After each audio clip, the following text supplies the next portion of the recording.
है पंजाब करां की सिफ्त तेरी, है पंजाब करां की सिफ्त तेरी। पंजाब करां की सिफ्त तेरी, शाना दे सब सामान तेरे। जल पौन तेरा हरियाल तेरी, दरिया पर्वत मैदान तेरे। ओ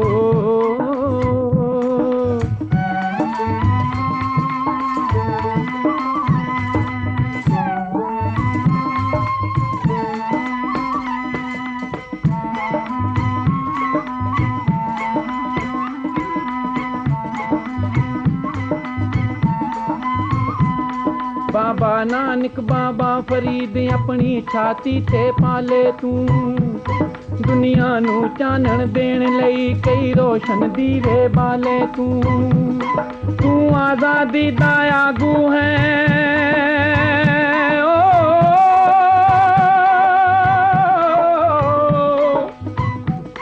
तू कुर्बानी दा बानी है। हरे औकड़ पिया भरावां दी तू है करदा अगवानी है। क्या चूड़े बीड़े फबदे ने जो बनमतियां मुटियारां दे। जद पान मदानी चाटी विच तद शोर उठन कुमकारां दे। कोई तुम्बदी है कोई कतदी है, कोई पींदी है कोई छड़दी है। कोई सिउंदी कोई परोंदी है, कोई वेला बूटे कटदी है। जद रात चांदनी खिड़दी है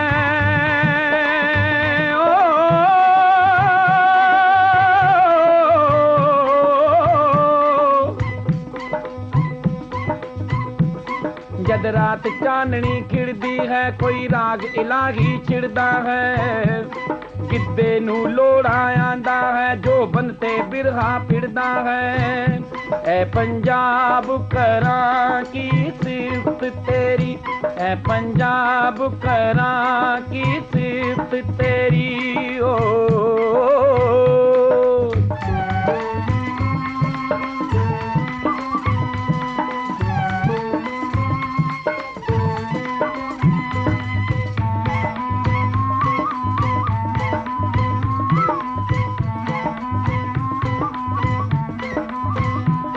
तेरी मां क्यों मिठी बोली दी जी करदियां सिफ्त न रजदा है। उर्दू हिंदी दियां साजां विच सुर ताल तेरा ही वजदा है। वसे रसे कर बार तेरा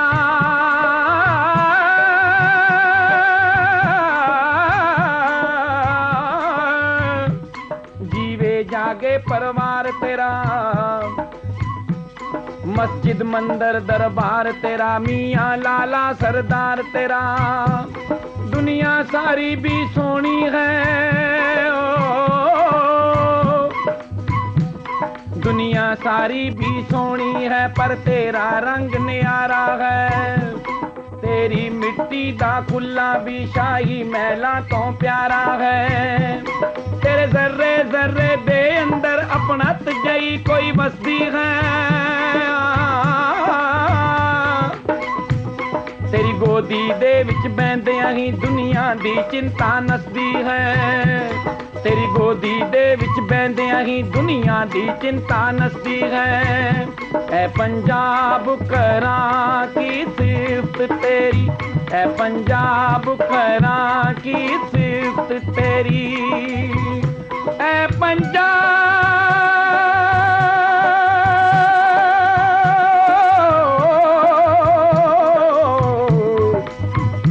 ऐ पंजाब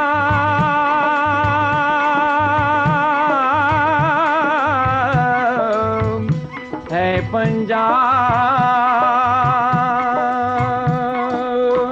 ਆਵਾਜ਼ ਨਹੀਂ ਆ ਰਹੀ। ਹਾਂਜੀ ਤੁਸੀਂ ਜਰਾ ਮਿਊਟ ਕਰ ਲਓ ਆਵਾਜ਼ ਜੀ। ਨਹੀਂ ਆ ਰਹੀ ਮੈਨੂੰ। ਹਾਂਜੀ ਮੈਂ ਸਾਹਿਬ ਹਾਂ ਤੁਹਾਡੀ ਆਵਾਜ਼ ਨਹੀਂ ਆ ਰਹੀ। ਹਾਂ ਹੁਣ ਆਏਗੀ ਸਰ। ਹਾਂਜੀ ਹੈਲੋ, ਹਾਂਜੀ ਹੁਣ ਆ ਰਹੀ ਆਵਾਜ਼ ਸਰ। ਤੁਹਾਡੀ ਆਵਾਜ਼ ਨਹੀਂ ਆ ਰਹੀ। ਅੱਛਾ ਇੱਕ ਮਿੰਟ। ਹਾਂਜੀ ਹਾਂਜੀ ਸਰ। ਹਾਂ ਹੁਣ ਆਈ ਜੀ। ਹਾਂਜੀ ਹਾਂਜੀ ਹੁਣ ਆਈ ਹੈ। ਹਾਂਜੀ ਤੁਸੀਂ ਪਤਾ ਨਹੀਂ ਕਿੰਨਾ ਕੁਝ ਕਹਿ ਗਏ ਹੋ। ਨਹੀਂ ਹਲੇ ਕੁਝ ਨਹੀਂ ਕਿਹਾ ਜੀ।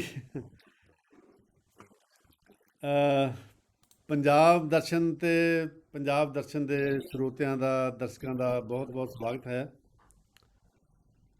ਅੱਜ ਇਸ ਪ੍ਰੋਗਰਾਮ ਦੇ ਆਰੰਭ ਵਿੱਚ ਮੈਂ ਸਭ ਤੋਂ ਪਹਿਲਾਂ ਪੰਜਾਬ ਦਰਸ਼ਨ ਦੇ ਦਰਸ਼ਕਾਂ ਨੂੰ ਬਹੁਤ ਬਹੁਤ ਮੁਬਾਰਕ ਦੇਣਾ ਚਾਹੁੰਦਾ, ਕਿਉਂਕਿ ਅੱਜ ਦਸਮ ਪਾਤਸ਼ਾਹ ਸ੍ਰੀ ਗੁਰੂ ਗੋਬਿੰਦ ਸਿੰਘ ਜੀ ਦਾ ਆਗਮਨ ਦਿਵਸ ਹੈ।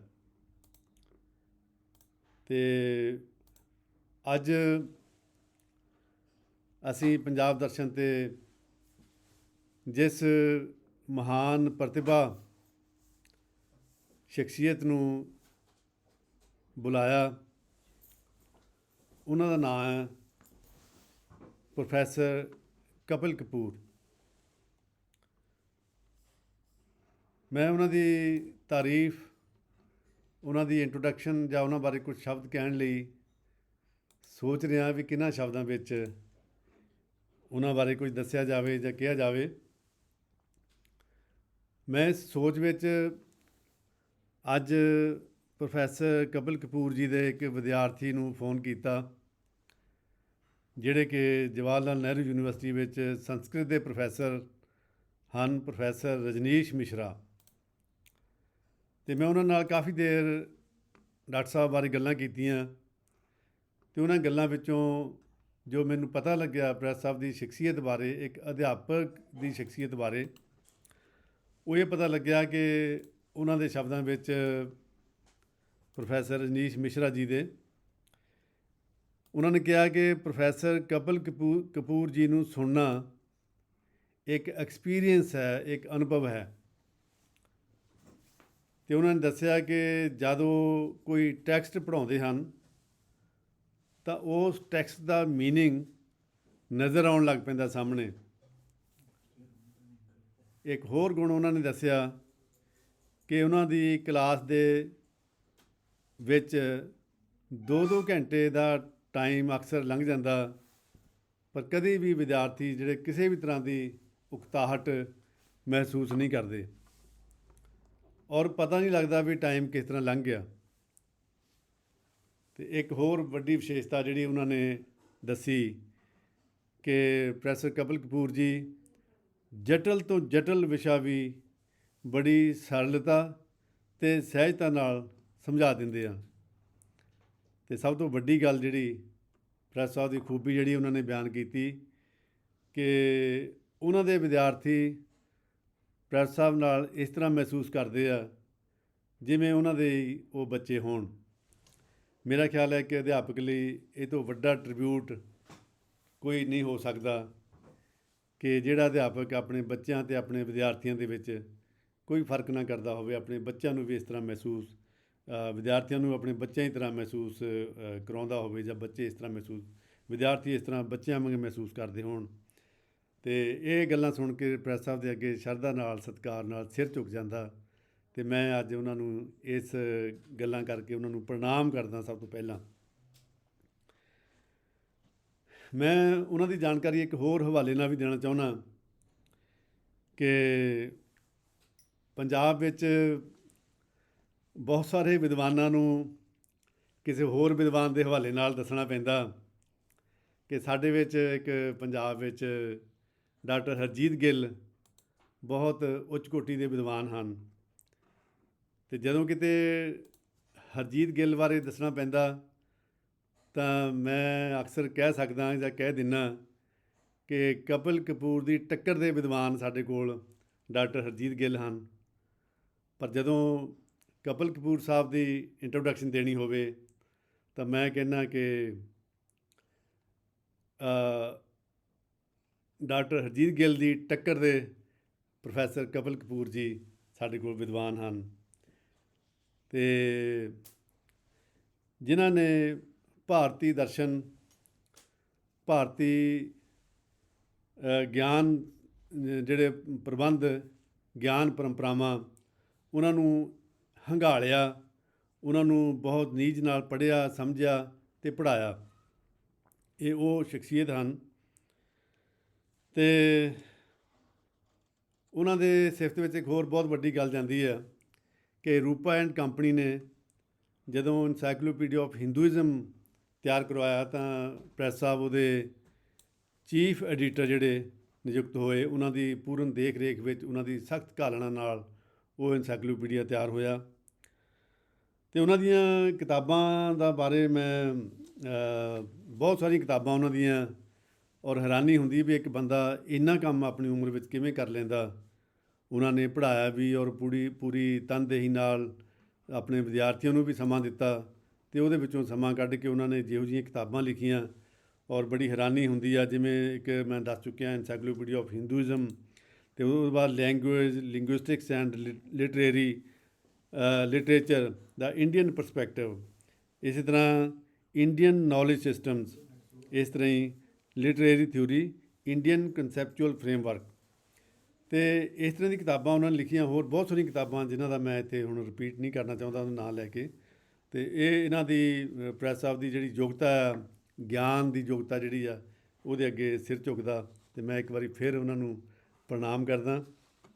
ਅਤੇ ਅੱਜ ਇੱਕ ਉਹਨਾਂ ਦੇ ਬਾਰੇ ਇਹ ਵੀ ਆ ਵੀ ਜਿਹੜੀ ਹਿੰਦੁਸਤਾਨ ਦੇ ਵਿੱਚ ਸ਼੍ਰੋਮਣੀ ਯੂਨੀਵਰਸਿਟੀ ਸਮਝੀ ਜਾਂਦੀ ਹੈ, ਅਤੇ ਉਹਦੇ ਉਹ ਪ੍ਰੋ ਵਾਈਸ ਚਾਂਸਲਰ ਰਹੇ ਆ, ਅਤੇ ਇਹ ਵੀ ਉਹਨਾਂ ਦੀ ਸਿਫਤ ਵਿੱਚ ਬਹੁਤ ਵੱਡੀ ਗੱਲ ਸਮਝੀ ਜਾਂਦੀ ਹੈ।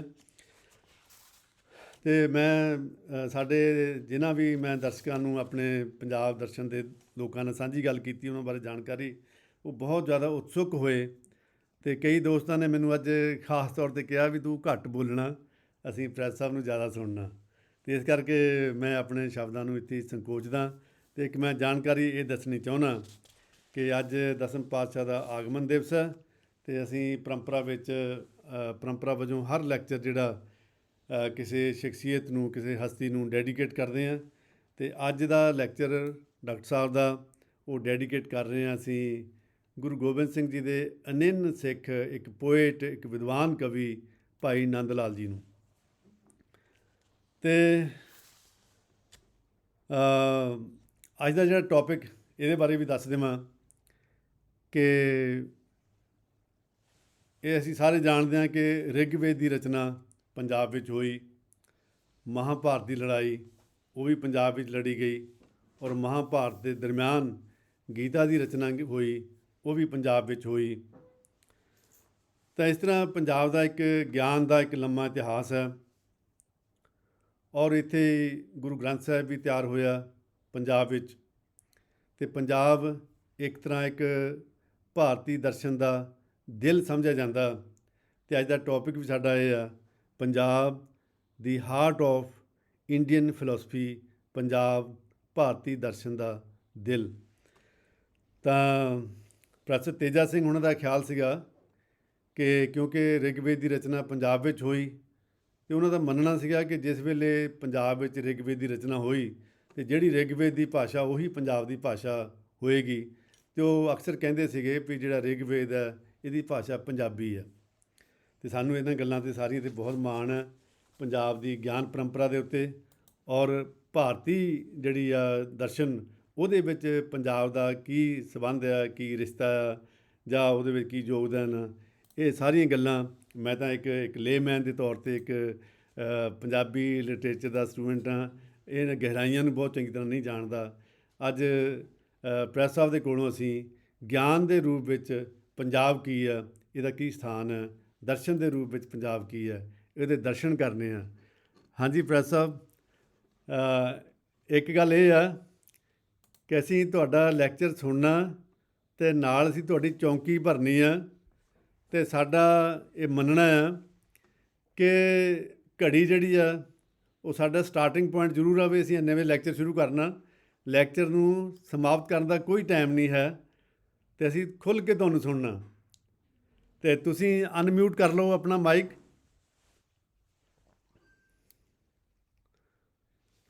ਹਾਂਜੀ ਜੀ ਜੀ।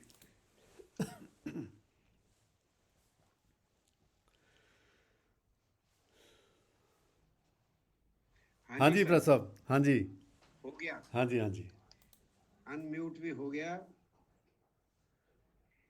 ਇਹ ਮੇਰਾ ਸਭ ਨੂੰ ਸਤਿ ਸ੍ਰੀ ਅਕਾਲ, ਸਤਿ ਸ੍ਰੀ ਅਕਾਲ ਸਭ ਨੂੰ। ਮੈਂ ਹਮੇਸ਼ਾ ਇਹ ਕਹਿ ਕੇ ਸ਼ੁਰੂ ਕਰਦਾ ਕਿ ਮੈਂ ਅੰਮ੍ਰਿਤਸਰ ਦਾ ਮੁੰਡਾ, ਕਿਆ ਮੇਰਾ ਬਾਤ। ਜਨਮ ਅੰਮ੍ਰਿਤਸਰ ਦਾ ਹੈ। ਔਰ ਮੇਰੀ ਮਾਂ ਨੇ ਜਿਹੜਾ ਦਰਬਾਰ ਸਾਹਿਬ ਚੋਂ ਸਰੋਪਾ ਮਿਲਿਆ ਸੀ 23 ਸਾਲ ਸੰਭਾਲ ਕੇ ਰੱਖਿਆ ਸੀ। ਕਿਆ ਬਾਤ। ਜਦੋਂ ਪੈਦਾ ਹੋਏ ਸੀ ਤੇ ਉੱਥੇ ਲੈ ਕੇ ਗਏ ਸੀ। ਔਰ ਕੁਝ ਐਸੀ ਉੱਠ ਲੱਗੀ ਕਿ JNU ਚ ਵੀ ਪੜ੍ਹਾਉਣ ਲੱਗੇ ਪਰ ਪੰਜਾਬੀ ਨਹੀਂ ਭੁੱਲੀ। ਕਿਆ ਬਾਤ। ਮੇਰੇ ਸਟੂਡੈਂਟ ਇਹ ਕਹਿੰਦੇ ਸੀ ਕਿ ਸਰ ਦਾ ਕੋਰਸ ਜ਼ਰੂਰ ਲੈਣਾ ਹੈ, ਸਬਜੈਕਟ ਆਵੇ ਨਾ ਆਵੇ ਪੰਜਾਬੀ ਜ਼ਰੂਰ ਆ ਜਾਏਗੀ। ਕਲਾਸ 'ਚ ਵੀ ਪੰਜਾਬੀ ਬੋਲਦੀ। ਹਾਂਜੀ ਹਾਂਜੀ। ਕਿਉਂਕਿ ਮਾਤਰੀ ਭਾਸ਼ਾ ਮਾਂ ਬੋਲੀ ਹੈ। ਔਰ ਕਹਿੰਦੇ ਕਹਿੰਦੇ ਗੱਲਾਂ ਕਰਦੇ ਕਰਦੇ ਜਿੰਨੀ ਗਹਿਰਾਈ 'ਚ ਜਾਂਦੇ ਜਾਓ ਤੇ ਅੰਤ ਤੇ ਆਪਣੀ ਬੋਲੀ 'ਚ ਹੀ ਆ ਜਾਂਦਾ ਆਦਮੀ, ਕਿਉਂਕਿ ਗੱਲ ਉਹਦੇ 'ਚ ਹੀ ਕਹਿ ਸਕਦਾ। ਕਿਆ ਬਾਤ ਹੈ। ਇਹ ਅੱਜ ਬੜਾ ਹੀ ਪਾਵਨ ਦਿਨ ਹੈ, ਬਹੁਤ ਹੀ ਪਾਵਨ ਦਿਨ ਹੈ। ਗੁਰੂ ਗੋਬਿੰਦ ਸਿੰਘ ਜੀ ਦਾ ਆਗਮਨ। ਮੈਂ ਬਹੁਤ ਜ਼ਿਆਦਾ ਗੁਰੂ ਗੋਬਿੰਦ ਸਿੰਘ ਜੀ ਦਾ ਭਗਤ ਹਾਂ। ਮੈਂ ਕਈ ਲੈਕਚਰਾਂ 'ਚ ਉਹਨਾਂ ਦਾ ਜ਼ਿਕਰ ਵੀ ਕੀਤਾ। ਔਰ ਇੱਕ ਕਲਿੱਪ IGNCA ਦੇ ਲੈਕਚਰ 'ਚ ਜਿੱਥੇ ਮੈਂ ਗੁਰੂ ਗੋਬਿੰਦ ਸਿੰਘ ਜੀ ਦਾ ਜ਼ਿਕਰ ਕੀਤਾ, ਉਹ ਕਲਿੱਪ ਕਮ ਸੇ ਕਮ 1-2 ਲੱਖ ਲੋਕਾਂ 'ਚ ਗਿਆ, ਦੁਨੀਆ ਭਰ 'ਚ ਗਿਆ। ਗੁਰੂ ਜੀ ਇੱਕੋ ਹੀ ਸੀਗੇ ਬਸ। ਉਹਨਾਂ ਵਰਗਾ ਦੂਜਾ ਇਨਸਾਨ ਦੁਨੀਆ 'ਚ ਨਹੀਂ ਮਿਲੇਗਾ, ਕਿਉਂਕਿ ਕਵੀ ਸਨ, ਸੰਤ ਸਨ, ਸਿਪਾਹੀ ਸਨ ਔਰ ਦਾਰਸ਼ਨਿਕ ਸਨ। 4 ਗੁਣ, 3 ਗੁਣ ਤਾਂ ਮਿਲ ਜਾਂਦੇ ਐ ਇੱਧਰ ਉੱਧਰ ਕਈ ਵਾਰੀ ਲੱਭਣ ਨਾਲ, ਪਰ 4 ਗੁਣ, ਇਹ 4 ਗੁਣ ਇੱਕ ਵਿਅਕਤਿਤਵ 'ਚ ਨਹੀਂ ਮਿਲਦੇ। ਇਸ ਲਈ ਉਹਨਾਂ ਵਰਗਾ ਕੀ ਕਹਿਣਾ ਚਾਹੀਦਾ ਹੈ, ਉਹਨਾਂ ਵਰਗਾ ਪ੍ਰਬੁੱਧ ਔਰ ਪ੍ਰਤਿਭਾਵਾਨ ਕਹਿਣਾ ਵੀ ਠੀਕ ਨਹੀਂ ਹੈ। ਉਹਨਾਂ ਤੇ ਇੰਨੀ ਕਿਰਪਾ ਜਿਨ੍ਹਾਂ ਤੇ ਰਹੀ। ਐਸੇ ਵਿਅਕਤਿਤਵ ਨੇ ਇਸ ਦੇਸ਼ 'ਚ ਜਨਮ ਲਿਆ ਔਰ ਉਹ ਸਾਡੀ ਗਿਆਨ ਪਰੰਪਰਾ ਦੇ ਇੱਕ ਬਹੁਤ ਵੱਡੀ ਜਿਹੜੀ ਗਿਆਨ ਪਰੰਪਰਾ ਦੀ ਖਾਸੀਅਤ ਹੈ, ਉਸ ਪਰੰਪਰਾ 'ਚ ਉਹ ਆਖਰੀ ਔਰ ਮੇਰੇ ਖਿਆਲ ਮੇਂ ਸਭ ਤੋਂ ਵੱਡੇ ਵਿਦਵਾਨ ਹੋ ਕੇ ਆਏ। ਮੈਂ ਫੇਰ ਆਵਾਂਗਾ ਇਹਦੇ ਉੱਤੇ, ਪਰ ਪਹਿਲੇ ਤੇ ਗੁਰੂ ਜੀ ਨੂੰ ਨਮਨ ਕਰਦਾ। ਮੈਂ ਪੈਰ ਛੂਨਾ, ਉਹਨਾਂ ਦੇ ਚਰਨ ਸਪਰਸ਼ ਕਰਦਾ ਗੁਰੂ ਗੋਬਿੰਦ ਸਿੰਘ ਜੀ ਦੇ। ਫਿਰ ਭਾਈ ਸਾਹਿਬ ਨੇ ਨਾਂ ਲਿਆ ਗਿੱਲ ਸਾਹਿਬ ਦਾ, ਹਰਜੀਤ ਗਿੱਲ ਜੀ ਦਾ। ਉਹ ਮੇਰੇ ਵੱਡੇ ਭਰਾ ਆਂਗਣ ਸਨ ਔਰ JNU 'ਚ ਅਸੀਂ ਬੜਾ ਹੀ ਚੰਗਾ ਸਾਡਾ ਸਮਾਂ ਇਕੱਠਾ ਰਿਹਾ। ਔਰ ਮੈਨੂੰ ਪੂਰੀ ਤਰ੍ਹਾਂ ਭਾਰਤੀ ਗਿਆਨ ਪਰੰਪਰਾ 'ਚ ਮੋੜਨ ਵਾਲੇ ਉਹੀ ਸਨ।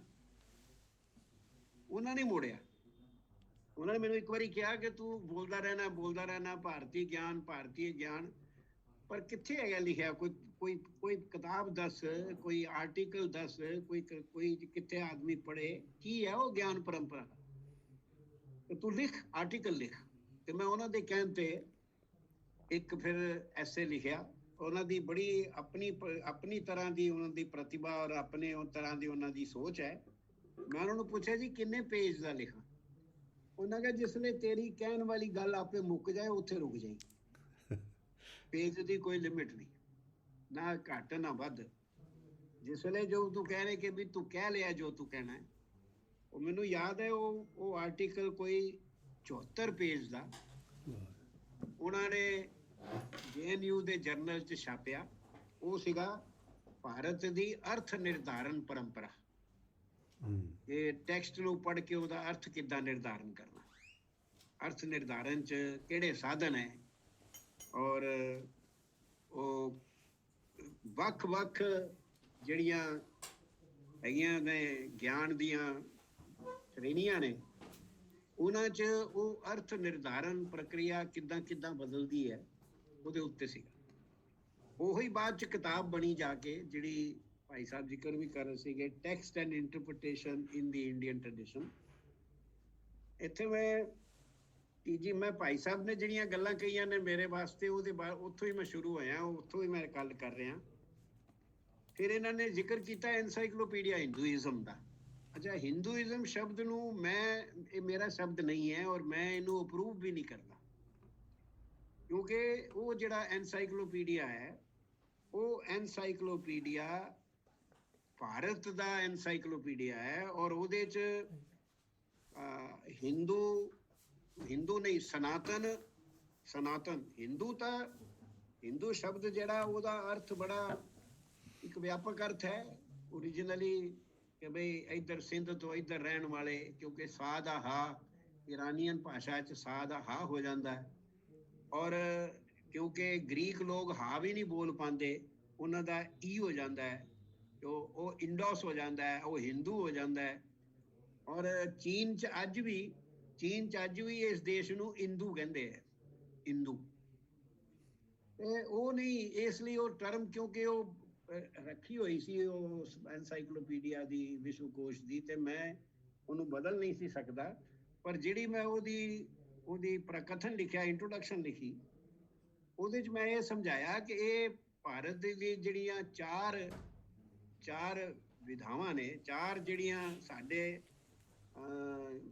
ਮਾਨਤਾ ਹੀ ਕਹਿਣਾ ਚਾਹੀਦਾ ਹੈ, ਮਤਲਬ ਫੇਥ ਸਿਸਟਮ, ਮੰਨਣ ਦੇ ਪ੍ਰਕਾਰ, ਕਿਸੇ ਚੀਜ਼ ਨੂੰ ਮੰਨਣਾ, ਉਹਦੇ ਜਿਹੜੇ ਪ੍ਰਕਾਰ ਚਾਰ ਹੈਗੇ ਆ, ਸਨਾਤਨ, ਬੁੱਧ, ਸਨਾਤਨ ਦੇ ਬਾਅਦ ਜੈਨ, ਫਿਰ ਬੁੱਧ ਤੇ ਸਿੱਖ। ਇਹ ਚਾਰੋਂ ਦਾ ਉਹ ਐਨਸਾਈਕਲੋਪੀਡੀਆ ਅਗਰ ਤੁਹਾਨੂੰ ਕਦੇ ਕਿਤੇ ਮਿਲ ਜਾਏ ਤੇ ਤੁਸੀਂ ਦੇਖਣਾ ਕਿ ਪੰਜਾਬ ਦੇ ਬਾਰੇ ਕਿੰਨਾ ਕੁਛ ਅਸੀਂ ਉਹਦੇ 'ਚ ਰੱਖਿਆ ਹੋਇਆ। ਸਾਰੇ ਵੱਡੇ ਗੁਰਦੁਆਰਿਆਂ ਤੇ ਆਰਟੀਕਲ ਹੈਗੇ, ਗੁਰੂ ਗ੍ਰੰਥ ਸਾਹਿਬ ਤੇ ਹੈ ਹੀ, ਵਿਦਵਾਨਾਂ ਤੇ ਵੀ ਹੈਗੇ, ਉਹ ਗੁਰੂਆਂ ਤੇ ਤਾਂ ਹੈ ਹੀ ਸਭ ਤੇ, ਔਰ ਇਤਿਹਾਸ ਤੇ ਵੀ ਹੈ ਪੰਜਾਬ ਦਾ, ਸਿੱਖ ਇਤਿਹਾਸ ਤੇ ਵੀ। ਤੇ ਇਸ ਲਈ ਉਹ ਐਨਸਾਈਕਲੋਪੀਡੀਆ ਹਿੰਦੂਇਜ਼ਮ ਦਾ ਨਾਂ ਚੱਲਿਆ ਆ ਰਿਹਾ ਸੀ। ਹਿੰਦੂਇਜ਼ਮ ਸ਼ਬਦ ਤੇ ਅੰਗਰੇਜ਼ੋਂ ਦੇ ਵੇਲੇ ਸ਼ੁਰੂ ਹੋਇਆ, 200 ਸਾਲ ਪੁਰਾਣਾ ਸ਼ਬਦ ਹੈ।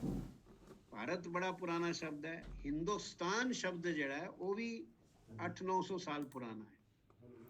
ਔਰ ਹਿੰਦੁਸਤਾਨ ਸ਼ਬਦ ਤੋਂ ਕਿਸੇ ਕਾਰਨ ਇਹਨਾਂ ਨੇ ਕਨਸਟੀਟਿਊਸ਼ਨ ਤੋਂ ਕੱਢਤਾ। ਚਲੋ ਕੋਈ ਗੱਲ ਨਹੀਂ, ਕੋਈ ਫਰਕ ਨਹੀਂ ਪੈਂਦਾ। ਕਿਤਾਬ 'ਚੋਂ ਕੋਈ ਚੀਜ਼ ਕੱਢੋ ਤੇ ਉਹ ਸਤਹ ਤੋਂ ਨਿਕਲਦੀ ਨਹੀਂ ਨਾ, ਜ਼ਮੀਨ ਤੇ ਤਾਂ ਰਹਿੰਦੀ ਹੈ। ਇਹ ਇਨਸਾਈਕਲੋਪੀਡੀਆ ਵਿਸ਼ਵਕੋਸ਼ ਉਹਦਾ ਹੈਗਾ, ਉਹ ਬੜਾ ਵਿਸ਼ਾਲ ਹੈਗਾ, 10,000 ਆਰਟੀਕਲ ਹੈਗੇ ਹੈ, ਸਾਰੇ ਦਰਸ਼ਨ ਸਾਰੇ। ਉਹ ਬੜੀ ਮਿਹਨਤ ਲੱਗੀ, ਜੋ ਵੀ ਬਹੁਤ ਲੋਕਾਂ ਦੀ ਲੱਗੀ। 1200 ਲੋਕ ਹੈਗੇ ਉਹ 'ਚ ਜਿਨ੍ਹਾਂ ਨੇ ਲਿਖਿਆ, 1200। ਤੇ ਦੂਜਾ ਇੱਕ ਜਿਹੜਾ ਉਹਦੇ ਬਾਅਦ ਮੌਕਾ ਮਿਲਿਆ ਇੱਕ ਹੋਰ ਕਰਨ ਦਾ, ਉਹ ਹੈਗਾ ਭਾਰਤ ਦੀ ਸਾਹਿਤ ਵਿਦਿਆ ਅਲੰਕਾਰ ਸ਼ਾਸਤਰ ਦਾ ਵਿਸ਼ਵਕੋਸ਼। ਇਹ ਯੂਨੈਸਕੋ ਦਾ ਪ੍ਰੋਜੈਕਟ ਸੀ ਜਿਹੜਾ ਸਾਹਿਤ ਅਕੈਡਮੀ ਨੂੰ ਮਿਲਿਆ, ਤੇ ਉਹਦੇ 'ਚ ਸਾਹਿਤ ਅਕੈਡਮੀ ਨੇ ਮੈਨੂੰ ਹੀ ਕਿਹਾ ਕਿ ਬਈ, ਉਹ ਮੈਨੂੰ ਲੱਗਦਾ ਹੈ ਕਿ ਲੋਕ ਸਮਝਦੇ ਐਨਸਾਈਕਲੋਪੀਡੀਆ ਬਣਵਾਉਣਾ ਹੋਏ ਤੇ ਕਪਿਲ ਕਪੂਰ ਜੀ ਕੋਲੋਂ ਬਣਵਾਓ, ਹੈ ਨਾ। ਜਿਵੇਂ ਲੋਕ ਕਹਿੰਦੇ ਨਾ ਕਲੀ ਚੰਗੀ ਕਰਾਣੀ ਹੈ ਤੇ ਫਲਾਣੇ ਬੰਦੇ ਨੂੰ ਲੈ ਆਓ, ਹੈ ਨਾ। ਤੇ ਜਿਹੜੇ ਬਲਕਿ ਇੱਕ ਵਾਰੀ ਗੋਰਖਪੁਰ ਦੇ ਜੋਗੀ ਜੀ, ਜਿਹੜੇ ਹੁਣ ਮੁੱਖ ਮੰਤਰੀ ਹੈ ਯੂਪੀ ਦੇ, ਉਹਨਾਂ ਨੇ ਇੱਕ ਵਾਰੀ ਪ੍ਰਸਤਾਵ ਰੱਖਿਆ, ਹਾਲੇ ਵੀ ਹੈਗਾ ਉਹ ਪ੍ਰਸਤਾਵ, ਜੀਵੰਤ ਹੈਗਾ, ਕਿ ਨਾਥ ਸੰਪਰਦਾਇ ਤੇ ਵੀ ਇੱਕ ਵਿਸ਼ਵਕੋਸ਼ ਬਣਨਾ ਚਾਹੀਦਾ। ਔਰ ਤੁਹਾਨੂੰ ਪਤਾ ਹੈ ਗੋਰਖਨਾਥ ਤੇ ਪੰਜਾਬ ਦੇ ਹੀ ਸਨ, ਔਰ ਨਾਥ ਸੰਪਰਦਾਇ ਸਭ ਤੋਂ ਜ਼ਿਆਦਾ ਪੰਜਾਬ 'ਚ ਹੀ ਪਹਿਲੇ ਵਿਕਸਿਤ ਹੋਇਆ। ਔਰ ਤੋ ਨਾਥ ਸੰਪਰਦਾਇ ਉਹ ਵੀ ਇੱਕ ਬੜੀ ਲੰਬੀ ਕਹਾਣੀ ਹੈ ਕਿ ਜਦੋਂ ਵੀ ਸਾਡੀ ਸੰਸਕ੍ਰਿਤੀ, ਸਾਡੇ ਗਿਆਨ ਪਰੰਪਰਾ ਤੇ ਪ੍ਰਹਾਰ ਹੋਇਆ ਕਿਸੇ ਪ੍ਰਕਾਰ ਦਾ ਵੀ, ਤੇ ਉਹਦਾ ਵਿਰੋਧ ਸਭ ਤੋਂ ਪਹਿਲੇ ਪੰਜਾਬ 'ਚ ਹੋਇਆ। ਔਰ ਸਭ ਤੋਂ ਪਹਿਲੇ ਔਰ ਸਭ ਤੋਂ ਬਾਅਦ ਜਿੰਨੇ ਬੱਚੇ ਅੰਗਰੇਜ਼ਾਂ ਦੇ ਵੇਲੇ ਫਾਂਸੀ ਚੜੇ ਉਹਨਾਂ ਚੋਂ 70% ਪੰਜਾਬ ਦੇ ਬੱਚੇ ਹੈ। ਇਹ ਬਹੁਤ ਲੋਕ ਜਾਣਦੇ ਨਹੀਂ। ਇਸ ਲਈ ਜਿਹੜੀਆਂ ਨਦੀਆਂ ਨੇ ਉਹਨਾਂ ਨੂੰ ਨਦ ਕਹਿੰਦੇ, ਕਿਉਂਕਿ ਉਹ ਸਾਰੇ ਪੱਛਮ ਵੱਲ ਜਾਂਦੇ ਨੇ ਔਰ ਉਹ ਨਦ ਹੈਗੇ। ਉਹ ਬਹੁਤ ਅਪੋਜ਼ ਕਰਦੇ, ਵਿਰੋਧ ਕਰਦੇ ਜਿਹੜਾ ਉਧਰੋਂ ਸਾਡੇ ਉੱਤੇ ਪ੍ਰਹਾਰ ਕਰਨ ਆਉਂਦਾ। ਅਥਰਵਵੇਦ ਵਿੱਚ ਭੂਮੀ ਸੂਕਤ ਹੈ, ਜਿਹਦੇ 'ਚ ਉਹ ਕਹਿੰਦਾ ਕਵੀ ਕਹਿਣਾ ਚਾਹੀਦਾ। ਕਵੀ ਬਹੁਤ ਵੱਡਾ ਸ਼ਬਦ ਹੈ। ਕਵੀ ਦਾ ਮਤਲਬ ਸਿਰਫ ਵਰਸੀਫਾਇਰ, ਤੁਕ ਮਿਲਾਉਣ ਵਾਲਾ ਨਹੀਂ ਹੁੰਦਾ। ਕਵੀ ਕਵ ਧਾਤੂ ਤੋਂ ਬਣਦਾ ਹੈ ਕਿ ਜਿਹੜਾ ਆਪਣੀ ਨਹੀਂ, ਇੱਕ ਅਲੱਗ ਦ੍ਰਿਸ਼ਟੀ ਨਾਲ ਚੀਜ਼ਾਂ ਨੂੰ ਦੇਖਦਾ ਹੈ। ਤੋ ਦਾਰਸ਼ਨਿਕ ਔਰ ਕਵੀ 'ਚ ਕੋਈ ਭੇਦ ਨਹੀਂ। ਇਸੇ ਕਰਕੇ ਜਿਹੜੇ ਸਾਡੇ ਗਿਆਨ ਗ੍ਰੰਥ ਨੇ, ਭਾਵੇਂ ਰਿਗਵੇਦ ਹੋਵੇ ਭਾਵੇਂ ਗੁਰੂ ਗ੍ਰੰਥ ਸਾਹਿਬ ਹੋਵੇ, ਉਹ ਸਾਰੇ ਛੰਦ 'ਚ ਨੇ ਜਾਂ ਰਾਗ 'ਚ ਨੇ। ਮਿਊਜ਼ਿਸ਼ੀਅਨ ਮਤਲਬ ਕਵੀ ਔਰ ਦਾਰਸ਼ਨਿਕ ਦਾ ਕੋਈ ਭੇਦ ਨਹੀਂ। ਤੇ ਉਹਦੇ 'ਚ ਅਸੀਂ ਉਸ ਵਿਸ਼ਵਕੋਸ਼ 'ਚ ਅਸੀਂ ਹਿੰਦੁਸਤਾਨ 'ਚ ਘੁੰਮ ਘੁੰਮ ਕੇ ਜਿਹੜੀ ਸਾਨੂੰ ਇੱਕ ਅਵੇਅਰਨੈਸ ਹੋਈ, ਇਹ ਸਾਨੂੰ ਚੇਤਿਆ ਕਿ ਬਈ ਭਾਰਤ ਦਾ ਜਿਹੜਾ ਸਾਹਿਤ ਹੈ ਉਹ ਮੌਖਿਕ ਹੈ, ਮੌਖਿਕ ਹੈ ਜ਼ਿਆਦਾ। ਔਰ ਭਾਰਤ ਦਾ ਜਿਹੜਾ ਗਿਆਨ ਹੈ ਉਹ ਲੋਕ ਸੰਗੀਤ, ਲੋਕ ਕਾਵਿ, ਲੋਕ ਕਥਾ ਤੇ ਲੋਕ ਨਾਟਕ ਦੇ ਵਿੱਚ ਪ੍ਰਗਟ ਹੁੰਦਾ ਹੈ। ਦਾਰਸ਼ਨਿਕ ਗ੍ਰੰਥ ਵੀ ਹੈਗੇ ਨੇ, ਪਰ ਦਾਰਸ਼ਨਿਕ ਗ੍ਰੰਥਾਂ ਨੂੰ ਆਮ ਆਦਮੀ ਤੇ ਗ੍ਰਹਿਣ ਨਹੀਂ ਕਰ ਸਕਦਾ। ਉਹਨੂੰ ਉਸ ਗ੍ਰੰਥ ਦੀ ਜਿਹੜੀ ਗੁੰਫਿਤ ਗਹਿਣ ਗਿਆਨ ਹੈ, ਉਸ ਗਿਆਨ ਨੂੰ ਲੋਕਾਂ ਤੱਕ ਪਹੁੰਚਾਉਣ ਦਾ ਸਾਧਨ ਕਾਵਿ ਹੈ, ਕਾਵਿ ਹੈ। ਇਸ ਲਈ ਇਹ ਦੁਨੀਆ 'ਚ ਇੱਕੋ ਹੀ ਸਾਡੀ ਸੰਸਕ੍ਰਿਤੀ ਹੈ ਕਿ ਸਾਡੇ ਗਿਆਨ ਗ੍ਰੰਥ ਮੈਟ੍ਰਿਕਲ ਨੇ। ਮੈਟ੍ਰਿਕਲ ਛੰਦ 'ਚ ਛੰਦੋਬੱਧ ਹੈ, ਰਾਗਾਂ 'ਚ ਬੰਦ ਹੈ। ਰਾਗ ਵੀ ਉਹੀ ਛੰਦ ਦਾ ਹੀ ਰੂਪ ਹੈ, ਰਾਗਾਂ 'ਚ ਬੰਦ ਹੈ। ਕਿਉਂਕਿ ਛੰਦ ਜਾਂ ਰਾਗ ਜੋ ਵੀ ਇਹ ਸੀਮਿਤ ਕਰਦੇ ਨੇ, ਇਹ ਬੰਨ੍ਹਦੇ ਨੇ। ਇਹ ਇੱਕ ਥ੍ਰੈਡ ਦੇ ਵਿੱਚ, ਇੱਕ ਧਾਗੇ 'ਚ ਗਿਆਨ ਨੂੰ ਪਰੋਂਦੇ ਹੈ। ਉਹਦੇ 'ਚ ਜਿਹੜਾ ਦਾਰਸ਼ਨਿਕ ਹੈ ਜਾਂ ਕਵੀ ਹੈ, ਉਹਦੇ ਕੋਲ ਇੰਨਾ ਟਾਈਮ ਨਹੀਂ ਹੁੰਦਾ ਕਿ ਆਵਾਗੌਣ ਬੋਲਦਾ ਜਾਏ।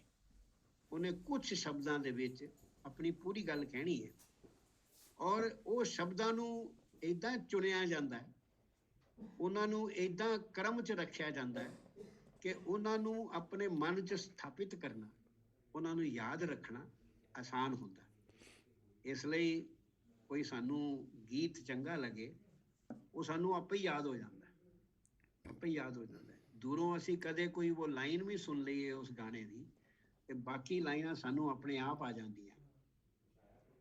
ਤੇ ਉਹ ਪੋਇਟਿਕਸ, ਉਹ ਜਿਹੜਾ ਸਾਡਾ ਮੌਖਿਕ, ਜਿਤਨਾ ਮੌਖਿਕ, ਮਹਾਭਾਰਤ ਦਾ ਜ਼ਿਕਰ ਕੀਤਾ ਭਾਈ ਸਾਹਿਬ, ਮਹਾਭਾਰਤ ਪ੍ਰਿੰਟਡ ਮਿਲਦਾ ਹੈ, ਗੁਰੂ ਗ੍ਰੰਥ ਸਾਹਿਬ ਵੀ ਪ੍ਰਿੰਟਡ ਮਿਲਦਾ। ਪਰ ਅਗਰ ਅਸੀਂ ਇਹ ਸੋਚੀਏ ਕਿ ਗੁਰੂ ਗ੍ਰੰਥ ਸਾਹਿਬ ਜਾਂ ਮਹਾਭਾਰਤ ਜਾਂ ਰਿਗਵੇਦ ਇਹ ਪੜ੍ਹਨ ਲਿਖਣ ਦੇ ਗ੍ਰੰਥ ਨੇ, ਤੇ ਇਹ ਸਾਡੀ ਗਲਤੀ ਹੈ। ਇਹ ਗ੍ਰੰਥ ਪੜ੍ਹਨ ਦੇ ਨਹੀਂ ਹੈਗੇ, ਇਹ ਸ਼ਰਵਣ ਕਰਨ ਦੇ ਗ੍ਰੰਥ, ਸੁਣਨ ਦੇ। ਇਹ ਗ੍ਰੰਥ ਅੱਖਾਂ ਖੋਲ ਕੇ, ਕਿਉਂਕਿ ਜੇ ਤੁਸੀਂ ਅੱਖਾਂ ਖੋਲ ਕੇ ਉਹ ਜਿਹੜੇ ਸਿਆਹੀ 'ਚ ਲਿਖੇ ਹੋਏ ਸ਼ਬਦ ਨੇ ਉਹਨਾਂ ਨੂੰ ਵੇਖੋਗੇ, ਤੇ ਤੁਹਾਡਾ ਅੱਧਾ ਧਿਆਨ ਉਸ ਲਿਖੇ ਹੋਏ ਵਰਨ ਦੇ ਰੂਪ ਤੇ ਜਾਏਗਾ। ਪਰ ਜਿਸ ਅਰਥ ਨੂੰ ਉਹ ਵਰਨ ਸੰਕੇਤ ਕਰਦਾ ਹੈ, ਉਹਦੇ ਉੱਤੇ ਧਿਆਨ ਵੱਧ ਜਾਏਗਾ। ਪਰ ਜਿਹੜਾ ਸ਼ਰੁਤ ਗ੍ਰੰਥ, ਸ਼ਰੁਤ ਸੁਣੇ ਜਾਏ, ਸਾਡੀ ਸਾਰੇ ਜਿਹੜੇ ਗ੍ਰੰਥ ਨੇ ਸ਼ਰੁਤ ਨੇ। ਇਸੇ ਕਰਕੇ ਦਰਬਾਰ ਸਾਹਿਬ 'ਚ ਤੁਸੀਂ ਕਿਸੇ ਵੇਲੇ ਚਲੇ ਜਾਓ, ਪਰਿਕਰਮਾ 'ਚ 1000 ਆਦਮੀ, 1500 ਅੱਖਾਂ ਬੰਦ ਕਰਕੇ ਚੌਕੜੀ ਮਾਰ ਕੇ ਬਾਣੀ ਸੁਣਦੇ। ਨਾਮ ਹੀ ਬਾਣੀ ਹੈ, ਬਾਣੀ, ਵਾਣੀ। ਸਾਡੇ 3 ਸ਼ਬਦ ਨੇ ਭਾਸ਼ਾ ਦੇ, ਭਾਸ਼ਾ, ਵਾਕ ਤੇ ਵਾਣੀ। ਭਾਸ਼ਾ ਤੇ ਪਸ਼ ਧਾਤੂ ਤੋਂ ਹੈ। ਉਹ ਪਸ਼ ਧਾਤੂ ਦਾ ਅਰਥ ਜ਼ਿਆਦਾ ਚੰਗਾ ਨਹੀਂ, ਉਹ ਭੌਂਕਣਾ, ਜਿਵੇਂ ਭੌਂਕਣਾ ਹੁੰਦਾ, ਉਹ ਅਰਥ ਉਹਦਾ, ਮਤਲਬ ਸ਼ੋਰ ਮਚਾਉਣਾ। ਔਰ ਅਸੀਂ ਲੋਕ ਆਮ ਤੌਰ ਤੇ ਜਦੋਂ ਬੋਲਦੇ ਹਾਂ ਤੇ ਸ਼ੋਰ ਹੀ ਮਚਾਉਂਦੇ ਹਾਂ, ਕੋਈ ਕੰਮ ਦੀ ਗੱਲ ਥੋੜੀ ਆਦਮੀ ਕਹਿੰਦੇ। ਕਿਉਂਕਿ ਰਿਗਵੇਦ ਚ ਲਿਖਿਆ ਕਿ may my speech rest in my mind and may my mind rest in truth, ਕਿ ਜਦੋਂ ਵੀ ਮੈਂ ਬੋਲਾਂ ਤੇ ਸੱਚ ਬੋਲਾਂ। ਤੇ ਜਿਹੜਾ ਭਾਸ਼ਾ ਹੈ ਉਹ ਤੇ ਵੀ ਬੋਲਚਾਲ ਐਸੇ ਹੀ ਮਤਲਬ ਜੋ ਅਸੀਂ ਨਾਰਮਲੀ ਕਰਦੇ, ਪਰ ਵਾਕ ਵਚ ਧਾਤੂ ਤੋਂ ਹੈ, ਜਿਹਦਾ ਮਤਲਬ ਹੈ ਕੁਝ ਕਹਿਣਾ, ਵਚਨ ਬਚਨ, ਕੁਝ ਕਹਿਣਾ। ਜੇ ਤੁਸੀਂ ਕੁਝ ਕਿਹਾ ਮਤਲਬ ਉਹਦੇ ਚ ਕੋਈ ਅਰਥਵਾਨ, ਜਿਹੜਾ ਅਰਥਵਾਨ ਧੁਨੀ ਹੈ, ਅਰਥਵਾਨ ਧੁਨੀ ਜਿਹੜੀ ਹੈ ਉਹ ਵਚਨ ਹੈ। ਔਰ ਫਿਰ ਤੀਜਾ ਹੈ ਕਿ ਜੇ ਉਹ ਵਚਨ ਏਦਾਂ ਕਿਹਾ ਜਾਏ, ਇਹੋ ਜਿਹੇ ਸ਼ਬਦਾਂ 'ਚ ਕਿਹਾ ਜਾਏ ਕਿ ਸੁਣਨ ਵਾਲੇ ਦਾ ਹਿਰਦੇ ਪ੍ਰਫੁੱਲਿਤ ਹੋ ਜਾਏ, ਉਹਨੂੰ ਇੱਕ ਆਨੰਦ ਅਨੁਭਵ ਹੋਵੇ, ਉਹ ਹੁੰਦੀ ਬਾਣੀ। ਤੇ ਇਸ ਲਈ ਗੁਰੂ ਗ੍ਰੰਥ ਸਾਹਿਬ ਦੀ ਬਾਣੀ, ਗੁਰਬਾਣੀ। ਇੱਦਾਂ ਹੀ ਰਿਗਵੇਦ ਦੇ ਜਿਹੜੇ ਹਿਮਸ ਨੇ, ਮੰਤਰ ਨੇ, ਉਹਨਾਂ ਦਾ ਧਵਨੀ ਦਾ ਪ੍ਰਭਾਵ ਹੈ। ਇਸੇ ਤਰ੍ਹਾਂ ਬਾਣੀ ਦਾ ਵੀ ਧਵਨੀ ਦਾ ਬੜਾ ਪ੍ਰਭਾਵ ਹੈ।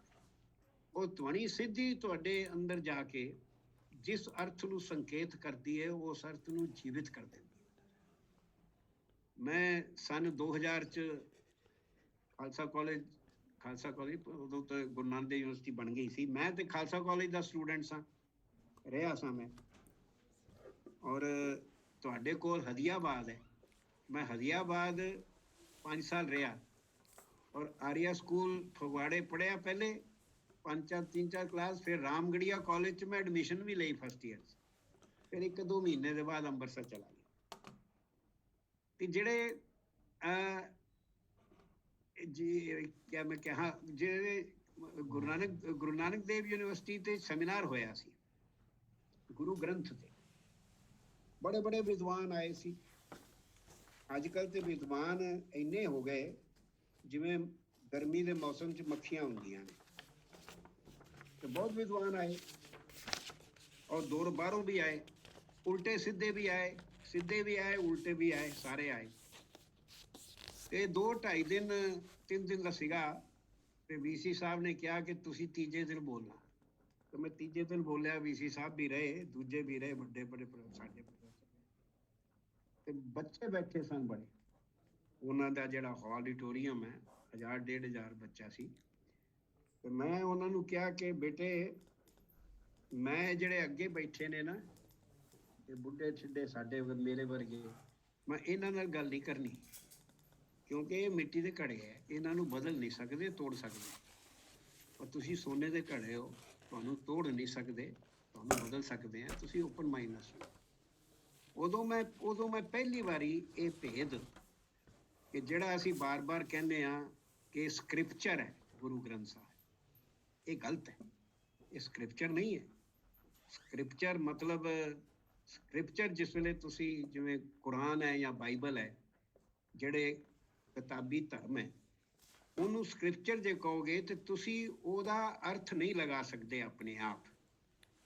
ਵੱਖ ਅਰਥ ਨਹੀਂ ਲਗਾ ਸਕਦੇ, ਪਰਮਿਸ਼ਨ ਨਹੀਂ ਤੁਹਾਨੂੰ ਇੱਕੋ ਤਰ੍ਹਾਂ ਉਹਦਾ ਅਰਥ ਸਮਝਣਾ ਪਏਗਾ। ਇਸ ਲਈ ਉਹ ਰਿਫਲੈਕਸ਼ਨ ਦਾ ਵਿਸ਼ੇ ਨਹੀਂ ਹੈਗਾ, ਸੋਚਣ ਦਾ, ਕਿ ਅਨੁਭਵ ਕਰਨ ਦਾ।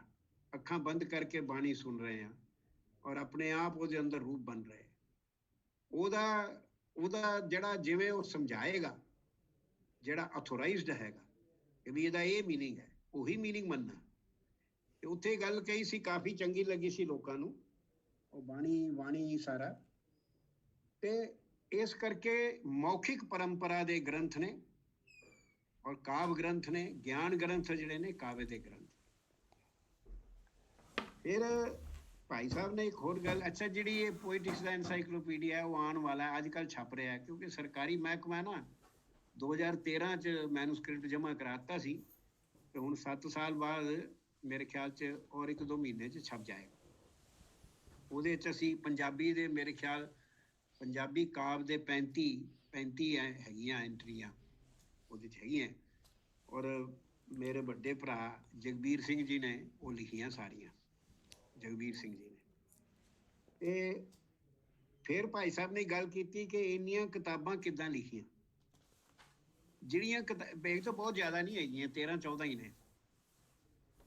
ਉਹ ਕਿਤਾਬਾਂ ਜਿਹੜੀਆਂ ਨੇ ਉਹ ਮੈਂ ਨਹੀਂ ਲਿਖੀਆਂ, ਉਹ ਕਿਤਾਬਾਂ ਮੇਰੇ ਸਟੂਡੈਂਟਸ ਦੀਆਂ ਲਿਖੀਆਂ ਹੋਈਆਂ। ਕਿੱਦਾਂ ਭਲਾ? ਕੋਰਸ ਪੜ੍ਹਾਉਂਦਾ ਸੀ, ਜਿਵੇਂ ਕੋਈ ਕੋਰਸ ਪੜ੍ਹਾਇਆ, ਇੰਟਰਪ੍ਰੀਟੇਸ਼ਨ ਤੇ ਕੋਰਸ ਜਾਂ ਪਾਣੀਨੀ ਤੇ ਕੋਰਸ ਪੜ੍ਹਾਇਆ। ਤੇ ਕੋਰਸ ਪੜ੍ਹਾਉਂਦੇ ਪੜ੍ਹਾਉਂਦੇ ਬੱਚੇ ਬੜੇ ਸਿਆਣੇ ਹੁੰਦੇ ਸੀਗੇ, ਲਾਇਕ ਬੱਚੇ। ਉਹਨਾਂ ਨੇ ਪੁੱਛਣਾ, ਕੋਈ ਸਵਾਲ ਪੁੱਛਣੇ। ਔਰ ਸਾਡੇ ਗ੍ਰੰਥਾਂ 'ਚ, ਸਾਡੇ ਜਿਹੜੇ ਗ੍ਰੰਥ ਨੇ ਨਾ ਬੌਧਿਕ, ਉਹ ਡਾਇਲੋਜਿਕ ਹੁੰਦੇ ਨੇ, ਮਤਲਬ ਉਹਦੇ 'ਚ ਇੱਕ ਸੰਵਾਦ ਵਾਲੇ ਗ੍ਰੰਥ ਨੇ। 2 ਤੋਂ ਜ਼ਿਆਦਾ 3-3 ਉਹਦੇ 'ਚ ਹੁੰਦੇ ਨੇ। ਜਿਵੇਂ ਮਹਾਭਾਸ਼ਯ ਜਿਹੜਾ ਪਤੰਜਲੀ ਦਾ, ਉਹਦੇ 'ਚ 3 ਹੈਗੇ। ਇੱਕ ਹੈਗਾ ਪੂਰਵ ਪਕਸ਼, ਇੱਕ ਹੈਗਾ ਸਿਧਾਂਤ, ਔਰ ਇੱਕ ਹੈਗਾ ਮੰਦ ਬੁੱਧੀ ਛਾਤਰ। ਛਾਤਰ ਨੂੰ ਹਮੇਸ਼ਾ ਮੰਦ ਬੁੱਧੀ ਕਹਿੰਦੇ ਆ, ਕਿਉਂਕਿ ਉਹ ਬੜੇ ਸਿੰਪਲ ਬੇਸਿਕ ਸਵਾਲ ਪੁੱਛਦਾ ਹੈ ਜਿਨ੍ਹਾਂ ਦਾ ਜਵਾਬ ਬੜਾ ਮੁਸ਼ਕਿਲ ਹੁੰਦਾ। ਸਿੰਪਲ ਤੁਹਾਨੂੰ ਕੋਈ ਪੁੱਛੇ ਵੀ ਪਾਣੀ ਕੀ ਚੀਜ਼ ਹੈ, ਸਮਝਾਓ ਹਵਾ ਕੀ ਹੈ, ਹਵਾ ਕੀ ਹੁੰਦੀ ਹੈ। ਇਹਨਾਂ ਪ੍ਰਸ਼ਨਾਂ ਦਾ, ਇਹ ਮਹਾਤਮਾ ਬੁੱਧ ਦੇ ਹਿਸਾਬ ਨਾਲ ਇਹ ਅਤੀ ਪ੍ਰਸ਼ਨ ਨੇ। ਇਹਦਾ ਸਟੇਟਸ ਉਹੀ ਹੈ ਕਿ ਜਿਹੜਾ ਐਸੇ ਪ੍ਰਸ਼ਨ ਦਾ ਕਿ ਰੱਬ ਹੈ ਜਾਂ ਆਤਮਾ ਹੁੰਦੀ ਹੈ, ਇਹ ਅਤੀ ਪ੍ਰਸ਼ਨ ਨੇ, ਇਹਨਾਂ ਦਾ ਜਵਾਬ ਬੜਾ ਮੁਸ਼ਕਲ। ਤੇ ਮੰਦ ਬੁੱਧੀ ਛਾਤਰ ਜਿਹੜਾ ਉਹ ਇਸ ਤਰ੍ਹਾਂ ਉਹਦਾ ਉਹ ਸਵਾਲ ਪੁੱਛਦਾ। ਤੇ ਮਲਟੀ ਲੌਜਿਕ ਸਾਡੇ ਗ੍ਰੰਥ ਹੁੰਦੇ ਨੇ, ਸੰਵਾਦ ਵਾਲੇ ਗ੍ਰੰਥ ਹੁੰਦੇ ਨੇ। ਤੇ ਬੱਚਿਆਂ ਨੇ ਸਵਾਲ ਪੁੱਛਣੇ, मंद बुद्धि छात्रा ने। रजनीश मिश्रा जी बड़े ही एक मेरे कुछ प्रिय जो शास्त्रों में अग्रज हैं, और वो बहुत अच्छा बोलते हैं, बहुत विद्वान हैं, मेरे से बहुत आगे निकल गए हैं। और लोग ये कहते हैं कि वो मेरी भाषा बोलते हैं, मतलब he carries on the tradition, परंपरा, जो गुरु शिष्य परंपरा। इस तरह और भी 2-3 बच्चे हैं जो अब JNU में ही हैं। मैं तो कभी जिक्र करता हूँ तो कहता हूँ मेरे स्टूडेंट, पर वो सारे अब तो प्रोफेसर हैं, कोई डीन है, कोई प्रॉक्टर है, बड़े बड़े आदमी हो गए सारे। पर उन्हों दी श्रद्धा, उन्हों दा प्यार उदा ही है जिदा उदों सीगा। और बहुत बच्चों के नाल रहा जुड़ाव रहा। तो सवाल पूछते सीगे ते मैं ते ओहो जिहा मास्टर नहीं सी कि भी डोंट आस्क सिली क्वेश्चंस ये वगैरह करके दबा देना। नहीं आता जवाब तो मैं कहना भाई बेटा ये मैं जवाब नहीं आता, मैं कोशिश करांगा अज घर जाके, नहीं तो 2 दिन 3 दिन बाद मैं ये समझावांगा। वो जिहड़ा प्रोसैस सीगा, उस प्रोसैस दे विच ये किताबां बणियां, ये किताबां क्लास 'च ही बणियां। इसलिए इन्हां दी इंट्रोडक्शन 'च मैं हमेशा कहा कि ये किताब जिहड़ी है ये क्लासरूम 'च बनी।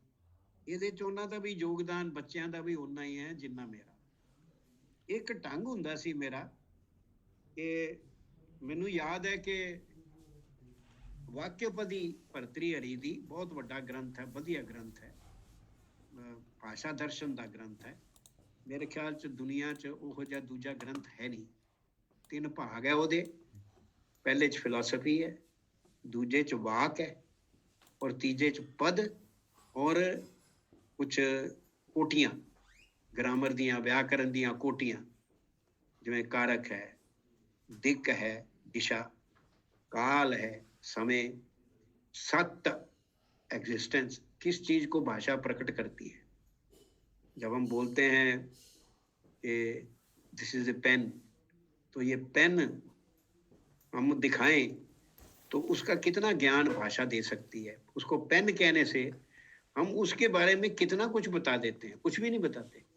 उसका ढक्कन खोलो, उसके अंदर उसका नीचे वाला हिस्सा खोलो, उसके अंदर उसके पूछने लगो कि ये जो मैटल है, ये जी अंदर ट्यूब है, ये किहदी बनी है, ये रबड़ दी। रबड़ किद्दां बनदा है, वो इदां बनदा है, वो किद्दां बनदा है। बौद्धा ने, नागार्जुन ने इदां ही सवाल पुछदे पुछदे पुछदे पुछदे अंत उन्हें निष्कर्ष कढ़िया कि सानू किसी भी चीज का पूरा ज्ञान प्राप्त हो ही नहीं सकता, और ज्ञान ना प्राप्त होना ओनू ही उन्हें शून्यता कहा, शून्यता। तो ये जिस वेले ये जिहड़ियां किताबां ते इदां लिखियां गईयां भाई साहब, ठीक है, ਔਰ ਗੁਰੂ ਜੀ ਨੂੰ ਔਰ ਗੁਰੂ ਜੀ ਨੂੰ, ਗੁਰੂ ਗੋਬਿੰਦ ਸਿੰਘ ਜੀ ਨੂੰ ਔਰ ਗੁਰੂ ਹਰਜੀਤ ਗਿੱਲ ਜੀ ਨੂੰ ਇੱਕ ਵਾਰੀ ਫੇਰ ਨਮਸਕਾਰ ਕਰਕੇ ਮੈਂ ਆਨਾ ਦੂਜੇ ਪਾਸੇ ਹੁਣ ਕੀ ਬਾਤ। ਕਿ ਤੇਜਾ ਸਿੰਘ ਜੀ, ਪ੍ਰੋਫੈਸਰ ਤੇਜਾ ਸਿੰਘ ਜੀ ਬੜੇ ਸ਼ਰਧੇ, ਬੜੇ ਵੱਡੇ ਸਕਾਲਰ ਪੁਰਾਣੇ, ਉਹਨਾਂ ਨੇ ਬਿਲਕੁਲ ਠੀਕ ਕਿਹਾ ਕਿ ਰਿਗਵੇਦ ਜਿਹੜਾ ਉਹ ਕਿਉਂਕਿ ਇੱਥੇ ਹੀ ਲਿਖਿਆ ਗਿਆ, ਉਹਦੀ ਭਾਸ਼ਾ ਪੰਜਾਬੀ ਹੈ। ਮੈਂ ਜਦੋਂ ਗੁਰੂ ਨਾਨਕ ਦੇਵ ਯੂਨੀਵਰਸਿਟੀ 'ਚ, ਇਹ ਪੁਰਾਣੀਆਂ ਗੱਲਾਂ ਹੋ ਗਈਆਂ ਕਿਉਂਕਿ ਹੁਣ ਮੈਂ 81 ਸਾਲ ਦਾ ਵਾਂ, ਤੇ ਏਦਾਂ ਲੱਗਦਾ 100-150 ਸਾਲ ਪਹਿਲੇ ਦੀ ਗੱਲ ਕਰ ਰਿਹਾ ਕਿ ਜਦੋਂ ਮੈਂ ਜਾਂਦਾ ਸੀਗਾ ਰਿਫਰੈਸ਼ਰ ਕੋਰਸ ਲੈਂਗੁਏਜ ਦਾ, ਪੰਜਾਬੀ ਦੇ ਡਿਪਾਰਟਮੈਂਟ 'ਚ ਵੀ ਜਾਂਦਾ ਸੀ, ਲਿੰਗੁਇਸਟਿਕਸ ਵੀ ਜਾਂਦਾ ਸੀ, ਅੰਗਰੇਜ਼ੀ ਵੀ ਜਾਂਦਾ ਸੀ, ਤੇ ਮੇਰਾ ਪੈਟ ਸਟੇਟਮੈਂਟ ਹੁੰਦਾ ਸੀ ਕਿ ਭਾਈ ਆ ਤਾਂ ਪੁਰਾਤਨ ਪੰਜਾਬੀ ਹੈ। ਸੰਸਕ੍ਰਿਤ ਨਾਂ ਭਾਸ਼ਾ ਨੂੰ, ਸੰਸਕ੍ਰਿਤ ਨਾਂ 5ਵੀਂ ਸ਼ਤਾਬਦੀ 'ਚ ਭਾਸ ਜਿਹੜਾ ਕਵੀ ਸੀ ਉਹਨੇ ਦਿੱਤਾ। ਉਸ ਭਾਸ਼ਾ ਨੂੰ ਸੰਸਕ੍ਰਿਤ 5ਵੀਂ ਸ਼ਤਾਬਦੀ 'ਚ ਕਿਹਾ ਗਿਆ ਸੰਸਕ੍ਰਿਤ। ਤੇ ਉਦੋਂ ਤੱਕ ਪ੍ਰਾਕ੍ਰਿਤ ਜਿਹੜਾ ਇੱਕ ਮੀਨਿੰਗ ਕਾਮਨ ਨਾਊਨ ਵਾਲਾ ਮੀਨਿੰਗ ਹੈ, ਨੈਚੁਰਲ ਬੋਲੀ ਵਾਲੀ ਭਾਸ਼ਾ, ਪਰ ਉਹ ਫਿਰ ਇੱਕ ਪ੍ਰੋਪਰ ਨਾਊਨ ਬਣ ਗਿਆ। ਜੈਨੀਆਂ ਨੇ ਜਿਸ ਭਾਸ਼ਾ 'ਚ ਲਿਖਿਆ ਉਹਦਾ ਨਾਂ ਬਣ ਗਿਆ ਪ੍ਰਾਕ੍ਰਿਤ। ਉਦੋਂ ਫਿਰ एक मिनट सर जरा मैं जयशंकर जी लेक्चर दे रहा हूँ, बाद में करता हूँ। उसने मतलब जरा प्राकृत तो फिर भास ने क्या संस्कृत, संस्कृत समाहकृत बोली नू बराबर कीता, लैवल करता, ऊंच नीच ओदी कढ़ के, जद किसे बोली नू ऊंच नीच कढ़ के बराबर करता जाए, वो समाकृत संस्कृत। हर भाषा का एक प्राकृत रूप है, एक संस्कृत रूप है।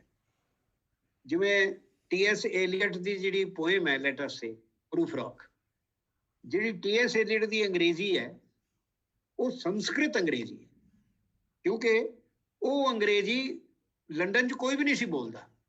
कौन बोलता होएगा जिहदे जर्मन लफ्ज भी हैगे, लैटिन भी हैगे, मुश्किल लफ्ज है और मैट्रिकल है, पर वो लिखी गई अंग्रेजी च है।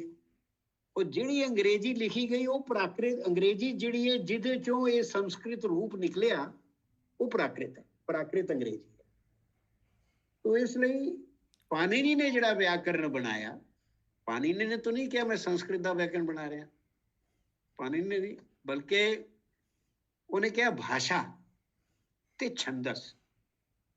भाषा मतलब के जिहड़ी बोली जाती है लैंगुएज, मतलब उन्हें जिहड़ी व्याकरण बनाई जिहड़ी उसले बोली जा रही सी। तो तेजा सिंह जी बिल्कुल ठीक कह रहे, अगर ये लैंगुएज उसले बोली जा रही सी, वही परंपरा अजकल उत्थे पंजाबी बोली जाती है। ते वो पुरातन संस्कृत जिहड़ी है, पंजाबी जिहड़ी है, पंजाबी पुरातन संस्कृत है, और जिहड़ी ऋग्वेद की संस्कृत है वो पुरातन पंजाबी है, पुरातन पंजाबी।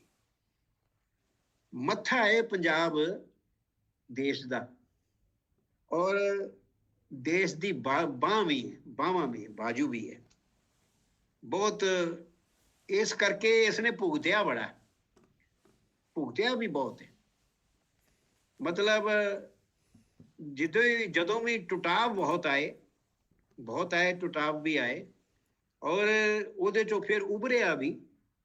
पर जिहड़ा इतिहास रहा वो बड़ा उबड़ खाबड़ इतिहास है पंजाब का, और एक हर वक्त एक प्रकार का संघर्ष बाहर वालियां नाल भी और आपस च भी एक संघर्ष का इतिहास इत्थे रहा।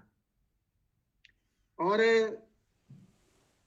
बहुत दुख दर्द वाली कहानी भी रही। जिवें भाई साहब ने कहा महाभारत की लड़ाई इत्थे हुई, 2 दिन च 36 लाख लोग मर गए 2 दिन च। इमेजिन करो।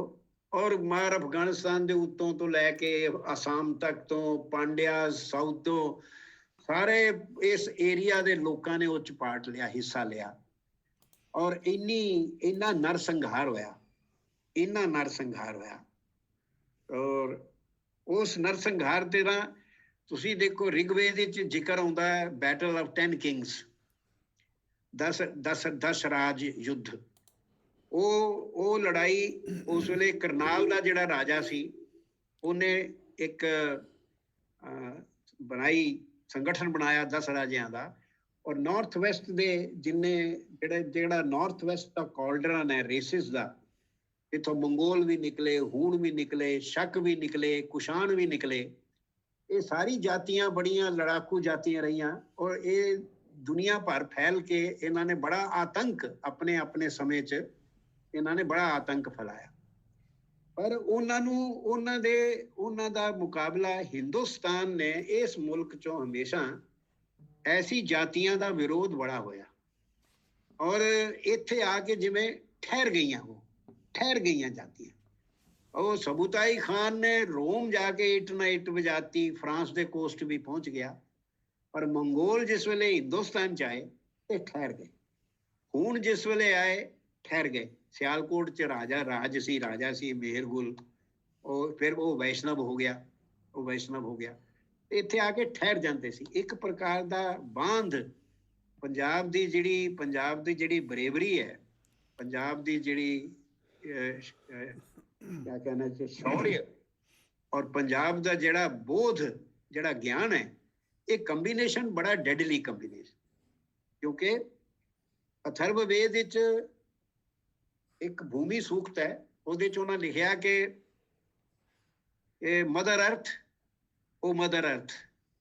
destroy those who want to subjugate my राष्ट्र by शस्त्र और शास्त्र। जो मुझे शस्त्र से या शास्त्र से, तलवार से या ज्ञान से जो मुझे गुलाम बनाना चाहते हैं उनको डिस्ट्रॉय कर दो। ये प्रेयर है अथर्ववेद। और पंजाब की परंपरा में, पंजाब की परंपरा हिंदी, पंजाबी तो हिंदी चला गया, हिंदी पंजाबी चला गया, रेलवे लाइन बदलती रहती है बोलते हैं और एक प्राकृत भाषा है।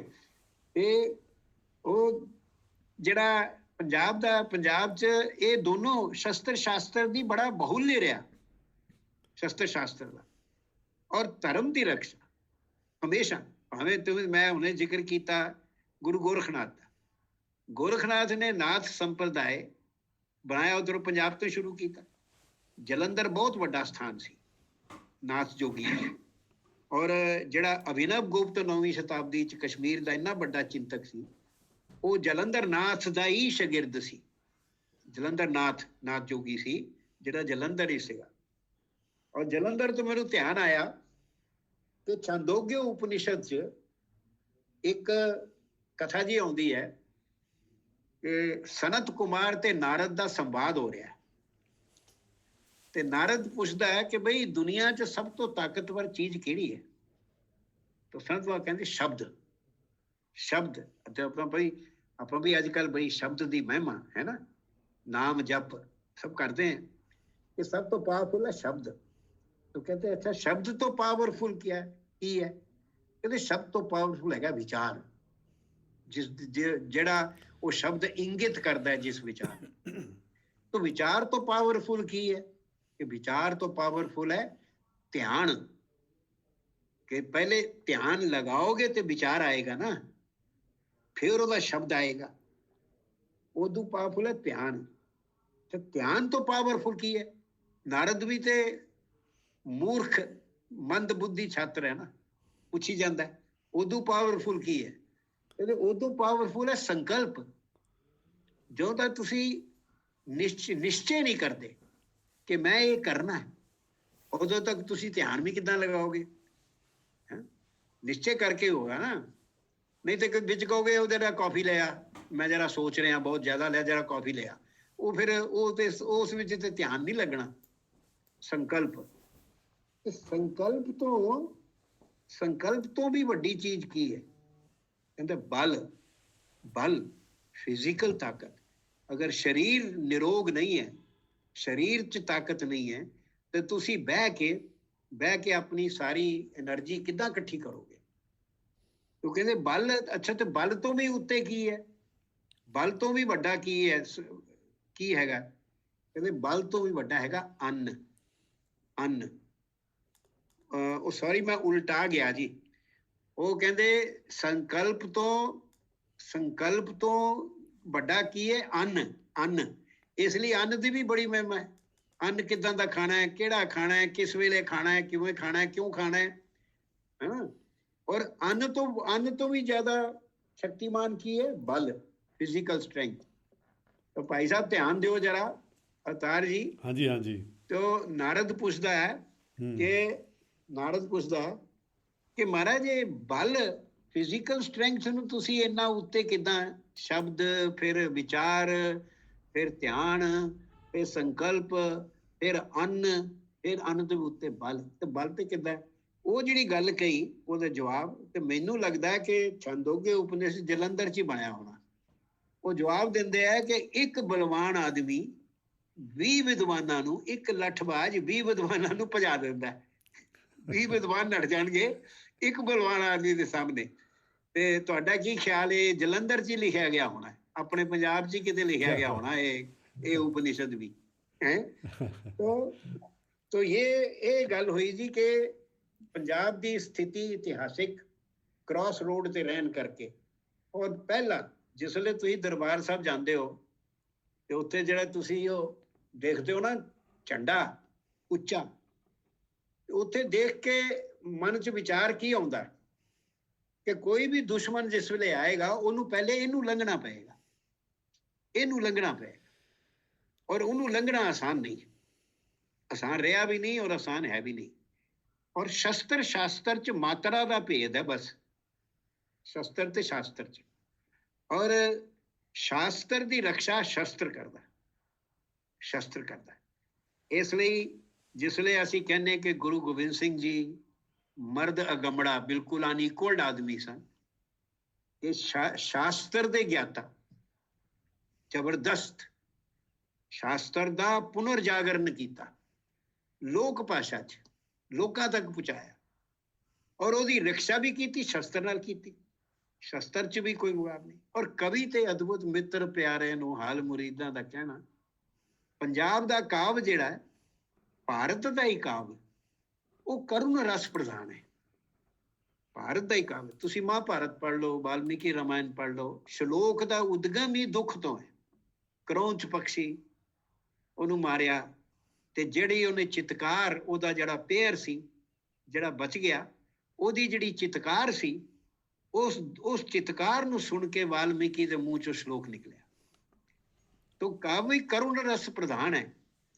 ਤੁਸੀਂ ਅਗਰ ਉੱਥੋਂ ਸ਼ੁਰੂ ਕਰੋ, ਜੀਵਨ ਦਾ ਜਿਹੜਾ ਤੱਥ ਹੈ, ਭਾਵੇਂ ਰਿਗਵੇਦ ਪੜ੍ਹ ਲਓ, ਭਾਵੇਂ ਮਹਾਤਮਾ ਬੁੱਧ ਦੇ ਵਚਨ ਪੜ੍ਹ ਲਓ, ਭਾਵੇਂ ਬਾਬਾ ਨਾਨਕ ਜੀ ਪੜ੍ਹ ਲਓ, ਭਾਵੇਂ ਗੁਰੂ ਗੋਬਿੰਦ ਸਿੰਘ ਜੀ ਦੀ ਕਵਿਤਾ ਪੜ੍ਹ ਲਓ, ਭਾਵੇਂ ਮਹਾਭਾਰਤ ਪੜ੍ਹ ਲਓ, ਭਾਵੇਂ ਕੋਈ ਵੀ ਇਸ ਦੇਸ਼ ਦਾ ਕਿਸੇ ਦਾ ਵੀ ਪੜ੍ਹ ਲਓ, ਇਹ ਕਰੁਣ ਰਸ ਪ੍ਰਧਾਨ। ਕਿਉਂਕਿ ਜੀਵਨ ਦਾ, ਸ਼ਾਇਦ ਮਹਾਤਮਾ ਬੁੱਧ ਨੇ ਜਿਵੇਂ ਕਿਹਾ ਕਿ ਸੁੱਖ ਤੇ ਹੁੰਦਾ ਨਹੀਂ, ਸੁੱਖ ਤਾਂ ਸਿਰਫ ਦੁੱਖ ਦਾ ਨਾ ਹੋਣਾ ਹੈ, ਔਰ ਦੁੱਖ ਹੀ ਤੱਥ ਹੈ ਜੀਵਨ। ਉਹਦਾ 4 ਆਰੀਆ ਸੱਤਯ ਉਹਨਾਂ ਨੇ ਬੋਲੇ ਕਿ ਬਈ ਜੀਵਨ ਦੁੱਖ ਨਾਲ ਭਰਿਆ। ਇਸ ਦੁੱਖ ਦਾ ਕਾਰਨ ਹੁੰਦਾ, ਦੁੱਖ ਦੇ ਕਾਰਨ ਦਾ ਨਿਵਾਰਨ ਹੋ ਸਕਦਾ ਹੈ, ਉਹ ਨਿਵਾਰਨ ਅਸੀਂ ਕਿੱਦਾਂ ਕਰੀਏ। ਇਹ 4 ਉਹਨਾਂ ਦੇ ਆਰੀਆ ਸੱਤਯ। ਔਰ ਉਹਨਾਂ ਦਾ ਜਿਹੜਾ ਜਵਾਬ ਸੀ ਉਹ ਬੜਾ ਸਿੰਪਲ ਸੀ। ਉਹਨਾਂ ਨੇ ਗਿਆਨ ਮਾਰਗ ਨਹੀਂ ਚੁਣਿਆ। ਗਿਆਨ ਕਿਉਂਕਿ 3 ਮਾਰਗ ਨੇ ਜ਼ਿੰਦਗੀ 'ਚ, ਗਿਆਨ, ਕਰਮ ਤੇ ਭਗਤੀ। ਉਹਨਾਂ ਨੇ ਕਰਮ ਦਾ ਮਾਰਗ ਚੁਣਿਆ। ਕਰਮ, ਅੱਛਾ ਕਰਮ ਕਿਹੜਾ? ਨਿਸ਼ਕਾਮ ਕਰਮ, ਮਤਲਬ ਦੂਜੇ ਦੀ ਭਲਾਈ ਵਾਸਤੇ ਕੰਮ ਕਰੋ, ਦੂਜੇ ਦੀ ਭਲਾਈ ਵਾਸਤੇ। ਭਾਵੇਂ ਜਾਤਕ ਜਿੰਨੇ ਪੜ੍ਹ ਲਓ, ਬੋਧੀ ਸਤੂ ਦੀ ਕਹਾਣੀਆਂ ਉਹੀ ਦਰਸਾਉਂਦੀਆਂ। ਅਸ਼ਟਾਂਗ ਮਾਰਗ, ਛੋਟੀਆਂ ਗੱਲਾਂ, ਰੋਜ਼ ਦਾ ਜਿਹੜਾ ਜੀਵਨ ਹੈ ਉਹਦੇ 'ਚ ਦੂਜੇ ਦਾ ਧਿਆਨ। ਮਨ ਚੰਗਾ ਤੇ ਕਟੌਤੀ 'ਚ ਗੰਗਾ, ਮਨ ਚੰਗਾ ਤੇ ਕਟੌਤੀ 'ਚ ਗੰਗਾ। ਕੋਈ ਰੱਬ ਦੀ ਜ਼ਰੂਰਤ ਨਹੀਂ। ਮੇਰੀ ਮਾਂ ਕਹਿੰਦੀ ਸੀ ਕਿ ਕਾਕਾ ਕੋਈ ਰੱਬ ਸ਼ੱਬ ਨਹੀਂ ਹੁੰਦਾ, ਮਨ ਚੰਗਾ ਕਟੌਤੀ 'ਚ ਗੰਗਾ। ਉਹਦੀ ਹੈ ਨਾ, ਇਹ ਉਹ ਕਿਆ ਕਹਿੰਦਾ ਕਿ ਕਬੀਰਾ ਮਨ ਨਿਰਮਲ ਭਇਆ, ਜੈਸੇ ਗੰਗਾ ਨੀਰ, ਪੀਛੇ ਪੀਛੇ ਹਰੀ ਫਿਰੇ, ਕਹਿਤ ਕਬੀਰ।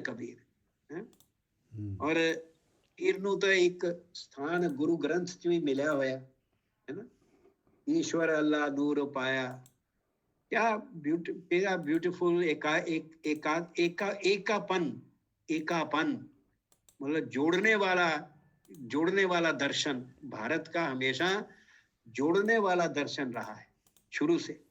और वही जोड़ने वाला दर्शन सानू बाबा नानक दी बाणी, गुरु नानक दे गुरुआं दी बाणी जो ही मिलता।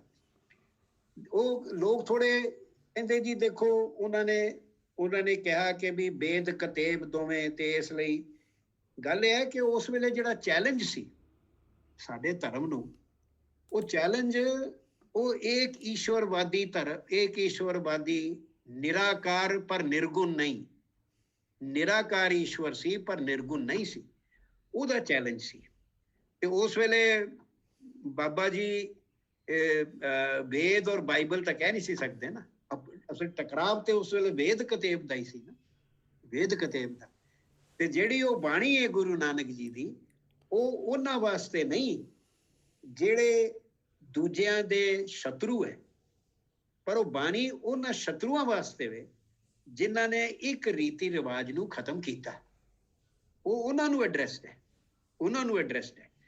ते पर ਉਹਦੇ ਮੈਂ ਬਾਅਦ ਚਾਹਾਂਗਾ ਕਿ ਦੋਹਾਂ ਦੇ ਭਾਵੇਂ ਤੁਸੀਂ ਬੁੱਧ ਦੇਖ ਲਓ, ਭਾਵੇਂ ਗੁਰੂ ਨਾਨਕ ਜੀ ਦੇਖ ਲਓ, ਜਿਹੜਾ ਪਰਿਪੇਕਸ਼ ਸੀ ਜੀਵਨ ਦਾ, ਜਿਹੜਾ ਸੱਚ ਸੀ ਜੀਵਨ ਦਾ ਸੱਚ ਦੁੱਖ ਹੀ ਸੀ। ਬੁੱਧ ਦੇ ਵੇਲੇ ਬਾਹਰ ਦਾ ਸ਼ਤਰੂ ਨਹੀਂ ਸੀ, ਪਰ ਸਮਾਜ ਇੰਨਾ ਐਸਟੈਬਲਿਸ਼ ਸੀ ਕਿ ਸਮਾਜ ਹੀ ਕੁਰੀਤੀਆਂ ਨਾਲ ਭਰ ਗਿਆ, ਸਮਾਜ ਕੁਰੀਤੀਆਂ ਨਾਲ ਭਰ ਗਿਆ।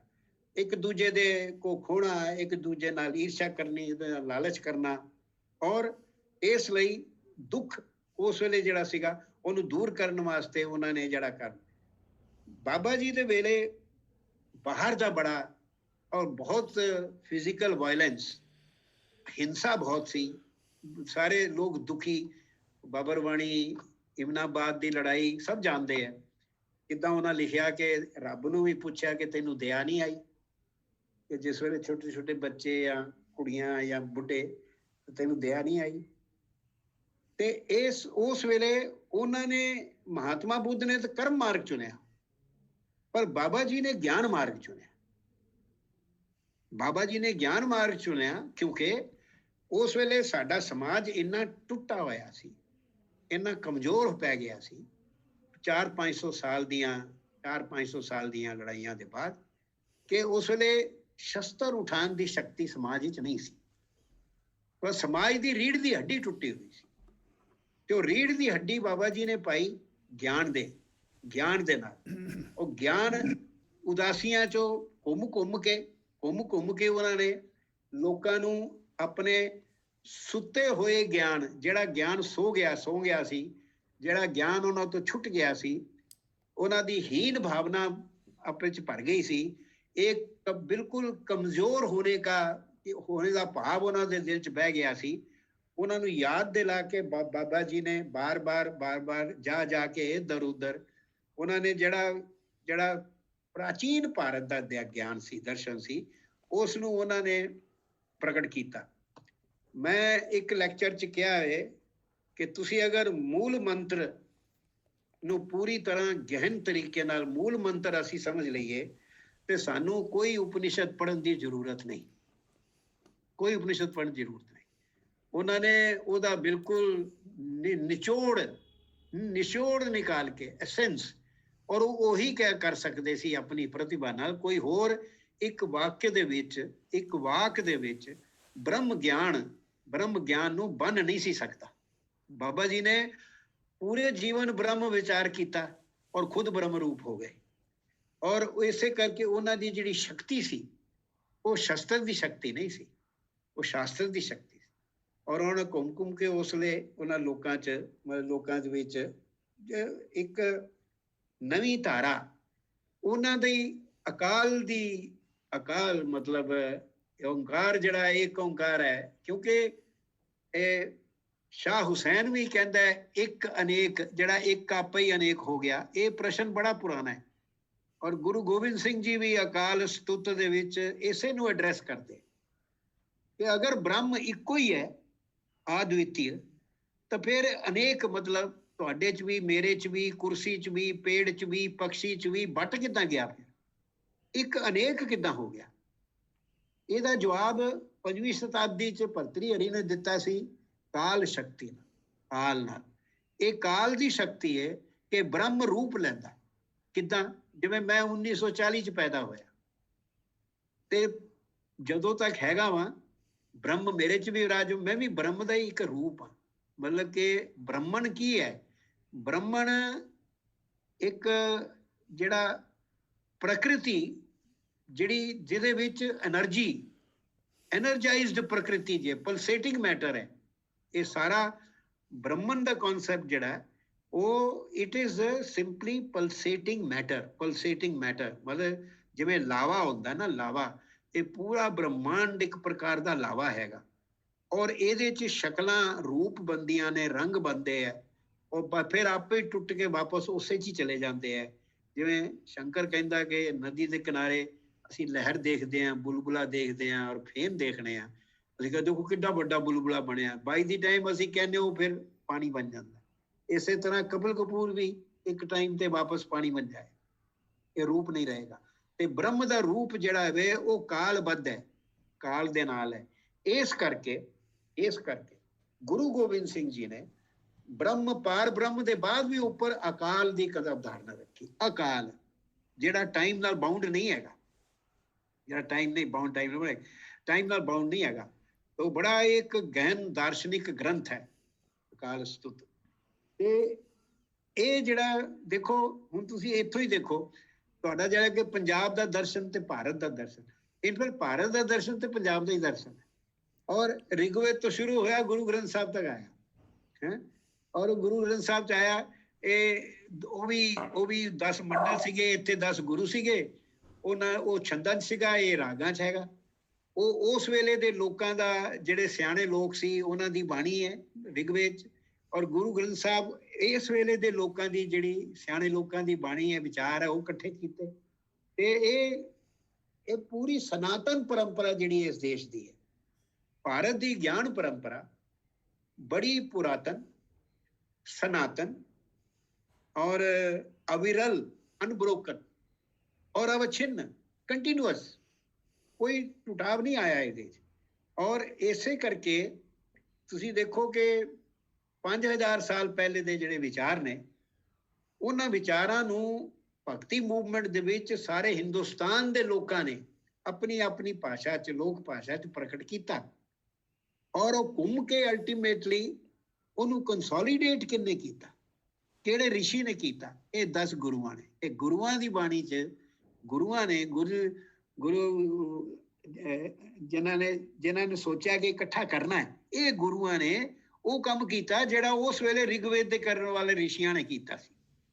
ਇਹ ਸਾਰਾ ਇਕੱਠਾ ਕਰਕੇ, ਔਰ ਇਹ 2 ਜਿਵੇਂ ਹੌੜਾ ਬ੍ਰਿਜ ਹੈ, ਉਹਦੇ ਦੋਵੇਂ ਪਾਸੇ ਉੱਚੇ ਉੱਚੇ ਪਿਲਰ ਹੈ ਨਾ। ਤੇ ਇਸ ਗੁਰੂ ਗ੍ਰੰਥ ਸਾਹਿਬ ਦੇ ਇੱਧਰ ਪਿਲਰ ਹੈਗੇ ਗੁਰੂ ਨਾਨਕ, ਔਰ ਇੱਧਰ ਹੈਗੇ ਗੁਰੂ ਗੋਬਿੰਦ ਸਿੰਘ।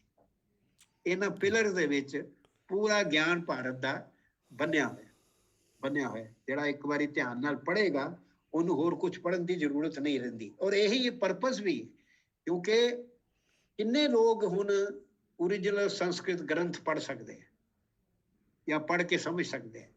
ਇਸ ਲਈ ਲੋਕ ਭਾਸ਼ਾ 'ਚ ਗਿਆਨ ਨੂੰ ਪਾ ਕੇ ਲੋਕਾਂ ਤੱਕ ਜੋੜਨ ਦਾ ਕੰਮ ਇਹਨਾਂ ਕੀਤਾ। ਔਰ ਮੈਂ ਇਹ ਤੁਸੀਂ ਦੇਖੋ ਕਿ ਪੰਜਾਬ 'ਚ ਰਜਨੀਸ਼ ਜੀ ਨਾਲ ਗੱਲ ਹੋ ਰਹੀ ਸੀ, ਉਹ ਕਹਿ ਰਹੇ ਕਿ ਪੰਜਾਬ ਦਾ ਤਾਂ ਸਾਰਾ ਦਰਸ਼ਨ ਕਾਵੇ 'ਚ ਹੀ ਹੈ, ਕਾਵੇ 'ਚ ਹੈ। ਤੇ ਮੈਨੂੰ ਯਾਦ ਆਉਂਦਾ ਇੱਥੇ ਸ਼ਾਹ ਹੁਸੈਨ, ਗੁਰੂ ਨਾਨਕ ਜੀ ਦਾ ਥੋੜਾ ਓਵਰਲੈਪ ਰਿਹਾ ਉਹਨਾਂ ਦਾ, ਉਹ ਥੋੜੇ ਪਹਿਲੇ ਸ਼ਾਹ ਹੁਸੈਨ ਲਾਹੌਰੀ, ਉਹ ਸੀਗੇ ਸ਼ਾਹ ਹੁਸੈਨ ਲਾਹੌਰੀ। और क्या अद्भुत कवि, क्या अद्भुत चिंतक, हर चीज मतलब है जिंदगी दी ट्रांजिएंस, जरूरत रब नाल जुड़न दी है, रब नाल जुड़न दी, और पूरे काल दा चक्र नू चरखे दा चक्र मनना, काल चल रहा और जो है वो नहीं रहेगा, जो है वो रहेगा नहीं रहेगा, जो चला जाएगा वो आएगा नहीं। ये जिहड़ा दर्द जीवन दा, और जिहड़ा इमेज उन्होंने ਕੁੜੀ ਦਾ ਬਣਾਇਆ ਜਿਹਦੀ ਸ਼ਾਦੀ ਹੋ ਜਾਂਦੀ ਹੈ। ਅਸੀਂ ਸਾਰੀਆਂ ਸਾਲੂ ਵਾਲੀਆਂ ਇੱਕ ਬਿਰਖੇ ਦੀਆਂ ਡਾਲੀਆਂ, ਅਸੀਂ ਸਾਰੀਆਂ ਸਾਲੂ ਵਾਲੀਆਂ ਇੱਕ ਬਿਰਖੇ ਦੀਆਂ ਡਾਲੀਆਂ। ਤੇ ਉਹ ਜਿਹੜਾ ਸਾਨੂੰ ਬਾਬਾ ਜੀ 'ਚ ਮਿਲਦਾ ਹੈ, ਸ਼ਾਹ ਹੁਸੈਨ 'ਚ ਮਿਲਦਾ ਹੈ, ਜਿਹੜੇ ਵੀ ਸਾਡੇ ਲੋਕ ਕਾਵ ਹੈਗਾ, ਲੋਕ ਕਾਵ ਹੈ ਪੰਜਾਬ ਦਾ। ਤੁਸੀਂ ਮਤਲਬ ਕਿ ਦੇਖੋ ਕਿ ਬੁੱਲੇ ਸ਼ਾਹ ਤੱਕ ਜਿਹੜਾ ਗਿਆਨ, ਉਹੀ ਗਿਆਨ ਨੂੰ ਉਸੇ ਵੇਲੇ ਦੇ ਅਨੁਸਾਰ, ਪਰਿਪੇਕਸ਼ ਦੇ ਅਨੁਸਾਰ ਉਹਦਾ ਰੂਪ ਰੰਗ ਬਣਾ ਕੇ ਲੋਕਾਂ ਨੇ। ਔਰ ਮੈਂ ਤਾਂ ਬੜਾ ਭਗਤ ਹਾਂ ਸ਼ਾਹ ਹੁਸੈਨ ਦਾ ਵੀ ਔਰ ਗੁਰੂ ਜੀ ਦਾ ਵੀ, ਗੁਰੂ ਨਾਨਕ ਜੀ ਦਾ ਵੀ। ਪਰ ਗੁਰੂ ਗੋਬਿੰਦ ਸਿੰਘ ਜੀ ਤੇ ਉਹ ਤਾਂ ਬਿਲਕੁਲ ਅਲੱਗ ਨੇ। ਤੇ ਇਹਨਾਂ ਦਾ ਭਗਤ ਹੈ। ਔਰ ਇਹਨਾਂ ਦੀ ਇੱਕ ਪੋਇਮ ਹੈ ਸ਼ਾਹ ਹੁਸੈਨ ਦੀ, ਸਾਲੂ, ਤੁਹਾਂ ਪੜ੍ਹੀ ਹੋਣੀ ਸਾਲੂ, ਕਿ ਬੜੀ ਸੋਹਣੀ ਕਵਿਤਾ ਹੈ, ਬੜੀ ਸੋਹਣੀ। ਉਹਦੇ 'ਚ ਪੂਰਾ ਜੀਵਨ ਦਾ, ਜਿਵੇਂ ਮੈਂ ਕਿਹਾ ਨਾ ਕਿ ਕਰੁਣ ਰਸ ਪ੍ਰਧਾਨ, ਔਰ ਜੀਵਨ ਦੀ ਪੂਰੀ ਜਿਹੜੀ ਪਰਿਚਰਿਆ ਹੈਗੀ, ਪੂਰੀ ਜੀਵਨ ਦੀ।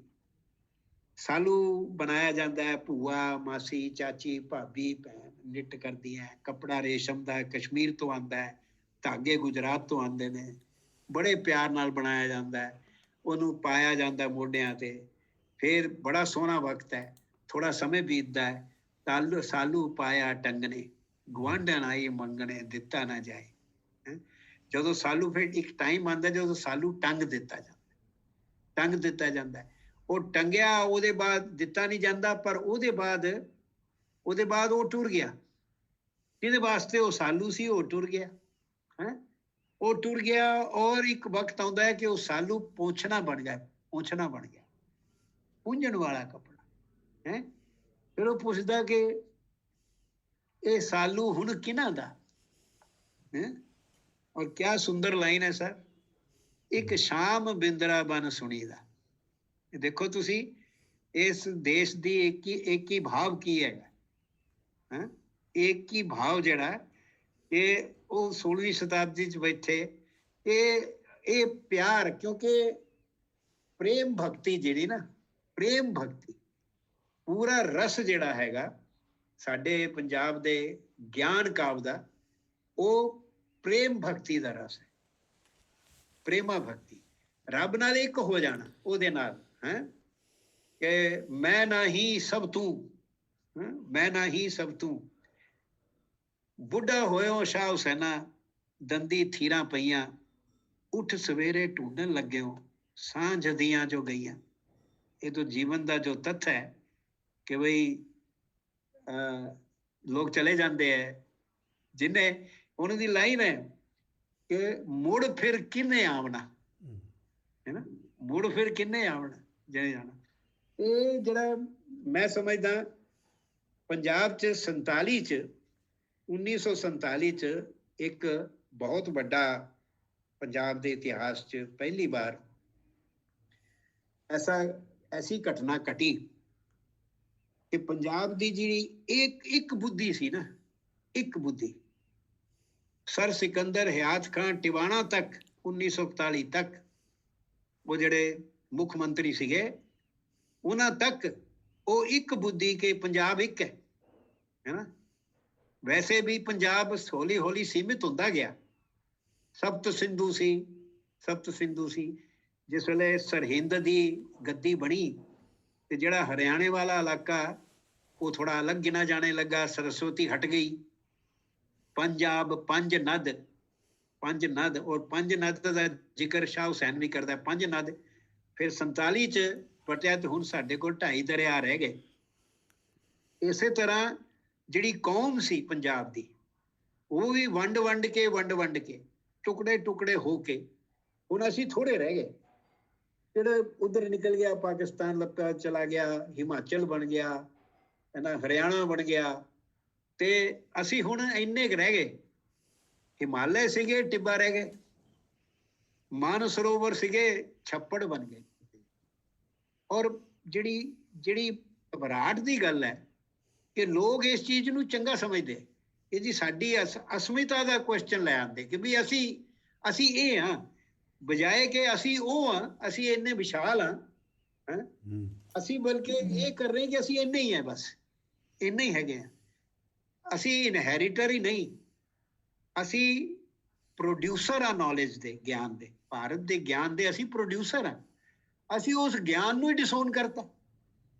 ਜੇ ਅਸੀਂ ਉਸ ਗਿਆਨ ਨੂੰ ਹੀ ਡਿਸੋਨ ਕਰਤਾ ਜਿਹੜਾ ਸਾਡੇ ਪੁਰਖਿਆਂ ਨੇ ਬਣਾਇਆ ਸੀ, ਤੇ ਫਿਰ ਅੱਗੇ ਅਸੀਂ ਕਿੱਥੇ ਵਧਾਂਗੇ, ਕਿੱਧਰ ਜਾਵਾਂਗੇ। ਮੈਂ ਪੰਜਾਬੀ ਯੂਨੀਵਰਸਿਟੀ ਪਟਿਆਲਾ ਵੈਲੇਡਿਕਟਰੀ ਜਾਂਦਾ ਸਾਂ ਇੰਟਰਨੈਸ਼ਨਲ ਕਾਨਫਰੰਸ ਵਿੱਚ ਬਹੁਤ ਵਾਰੀ, ਤੇ ਉੱਥੇ ਮੈਂ ਇਹੀ ਸਵਾਲ ਪੁੱਛਿਆ। ਮੈਂ ਕਿਹਾ 28 ਇੰਟਰਨੈਸ਼ਨਲ ਕਾਨਫਰੰਸ ਹੋ ਗਈਆਂ ਪੰਜਾਬੀ ਵਿਕਾਸ ਦੀਆਂ, ਤੇ ਪੰਜਾਬੀ ਦਾ ਤੇ ਵਿਕਾਸ ਹੋ ਗਿਆ, ਪਰ ਮੈਂ ਕਿਹਾ ਮੈਂ ਤੇ ਇਸ ਵਿਸ਼ੇ ਨਾਲ ਹੀ ਡਿਫਰ ਕਰਦਾ, ਜਿਸ ਗ੍ਰੰਥ ਦੇ ਵਿੱਚ ਜਿਸ ਭਾਸ਼ਾ ਦੇ ਵਿੱਚ ਗੁਰੂ ਗ੍ਰੰਥ ਸਾਹਿਬ ਹੈ, ਉਹਦਾ ਹੋਰ ਕਿੰਨਾ ਕੋਈ ਵਿਕਾਸ ਤੁਸੀਂ ਕਰੋਗੇ। ਹੈ ਵਿਕਾਸ ਭਾਸ਼ਾ ਦਾ ਨਹੀਂ, ਵਿਕਾਸ ਸਾਡੀ ਆਪਣੀ ਪ੍ਰਤਿਭਾ, ਆਪਣੀ ਸੋਚ, ਵਿਅਕਤੀਆਂ ਦਾ ਵਿਕਾਸ ਹੋਣਾ ਚਾਹੀਦਾ ਹੈ ਸਾਡੇ 'ਚ। ਫੇਰ ਇਹੋ ਜਿਹੇ ਲੋਕ ਬਣਨੇ ਚਾਹੀਦੇ ਹੈ, ਪੈਦਾ ਹੋਣੇ ਚਾਹੀਦੇ ਹੈ, ਜਿਹੜੇ ਕਿ ਉੱਦਾਂ ਦੀਆਂ ਗੱਲਾਂ ਕਰ ਸਕਣ ਜਿਹੜੀ ਬਾਬਿਆਂ ਨੇ ਕੀਤੀਆਂ। ਉਹੋ ਜਿਹੀਆਂ ਗੱਲਾਂ ਕਰਨ ਵਾਸਤੇ ਸਾਨੂੰ ਆਪਣੇ ਆਪ ਨੂੰ ਉੱਪਰ ਕਰਨਾ। ਔਰ ਅਸੀਂ ਅੱਜ ਵੀ, ਅਗਰ ਅਸੀਂ ਅੱਜ ਵੀ ਕਰੀਏ ਤੇ ਅਸੀਂ ਹਾਲੇ ਵੀ ਅਗਰਜ ਹੀ ਹਾਂ, ਅੱਗੇ ਹਾਂ ਅਸੀਂ। ਪੰਜਾਬ ਦਾ ਸਟੇਟਸ ਇੰਡੀਆ 'ਚ ਉਹੀ ਹੈ ਜਿਹੜਾ ਯੂਰਪ 'ਚ ਗ੍ਰੀਸ ਦਾ। ਜਿੱਦਾਂ ਯੂਨਾਨ ਮਸਤਕ ਹੈ ਯੂਰਪ ਦਾ, ਇੱਦਾਂ ਹੀ ਪੰਜਾਬ ਮਸਤਕ ਹੈ ਹਿੰਦੁਸਤਾਨ ਦਾ, ਭਾਰਤ ਦਾ। ਧੰਨਵਾਦ ਜੀ, ਮਿਹਰਬਾਨੀ। ਮੈਂ ਇੱਥੇ ਹੁਣ ਰੁਕ ਜਾਵਾਂਗਾ। ਨਹੀਂ ਸਰ, ਹਲੇ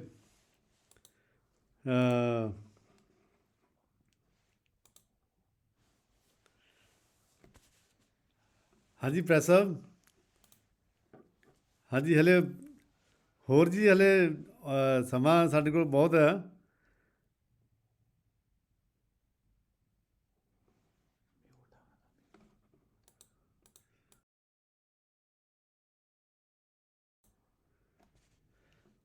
ਹਾਂਜੀ ਸਰ, ਹਾਂ ਹਾਂਜੀ ਹੋ ਗਿਆ ਠੀਕ। ਹਾਂਜੀ ਹਾਂਜੀ।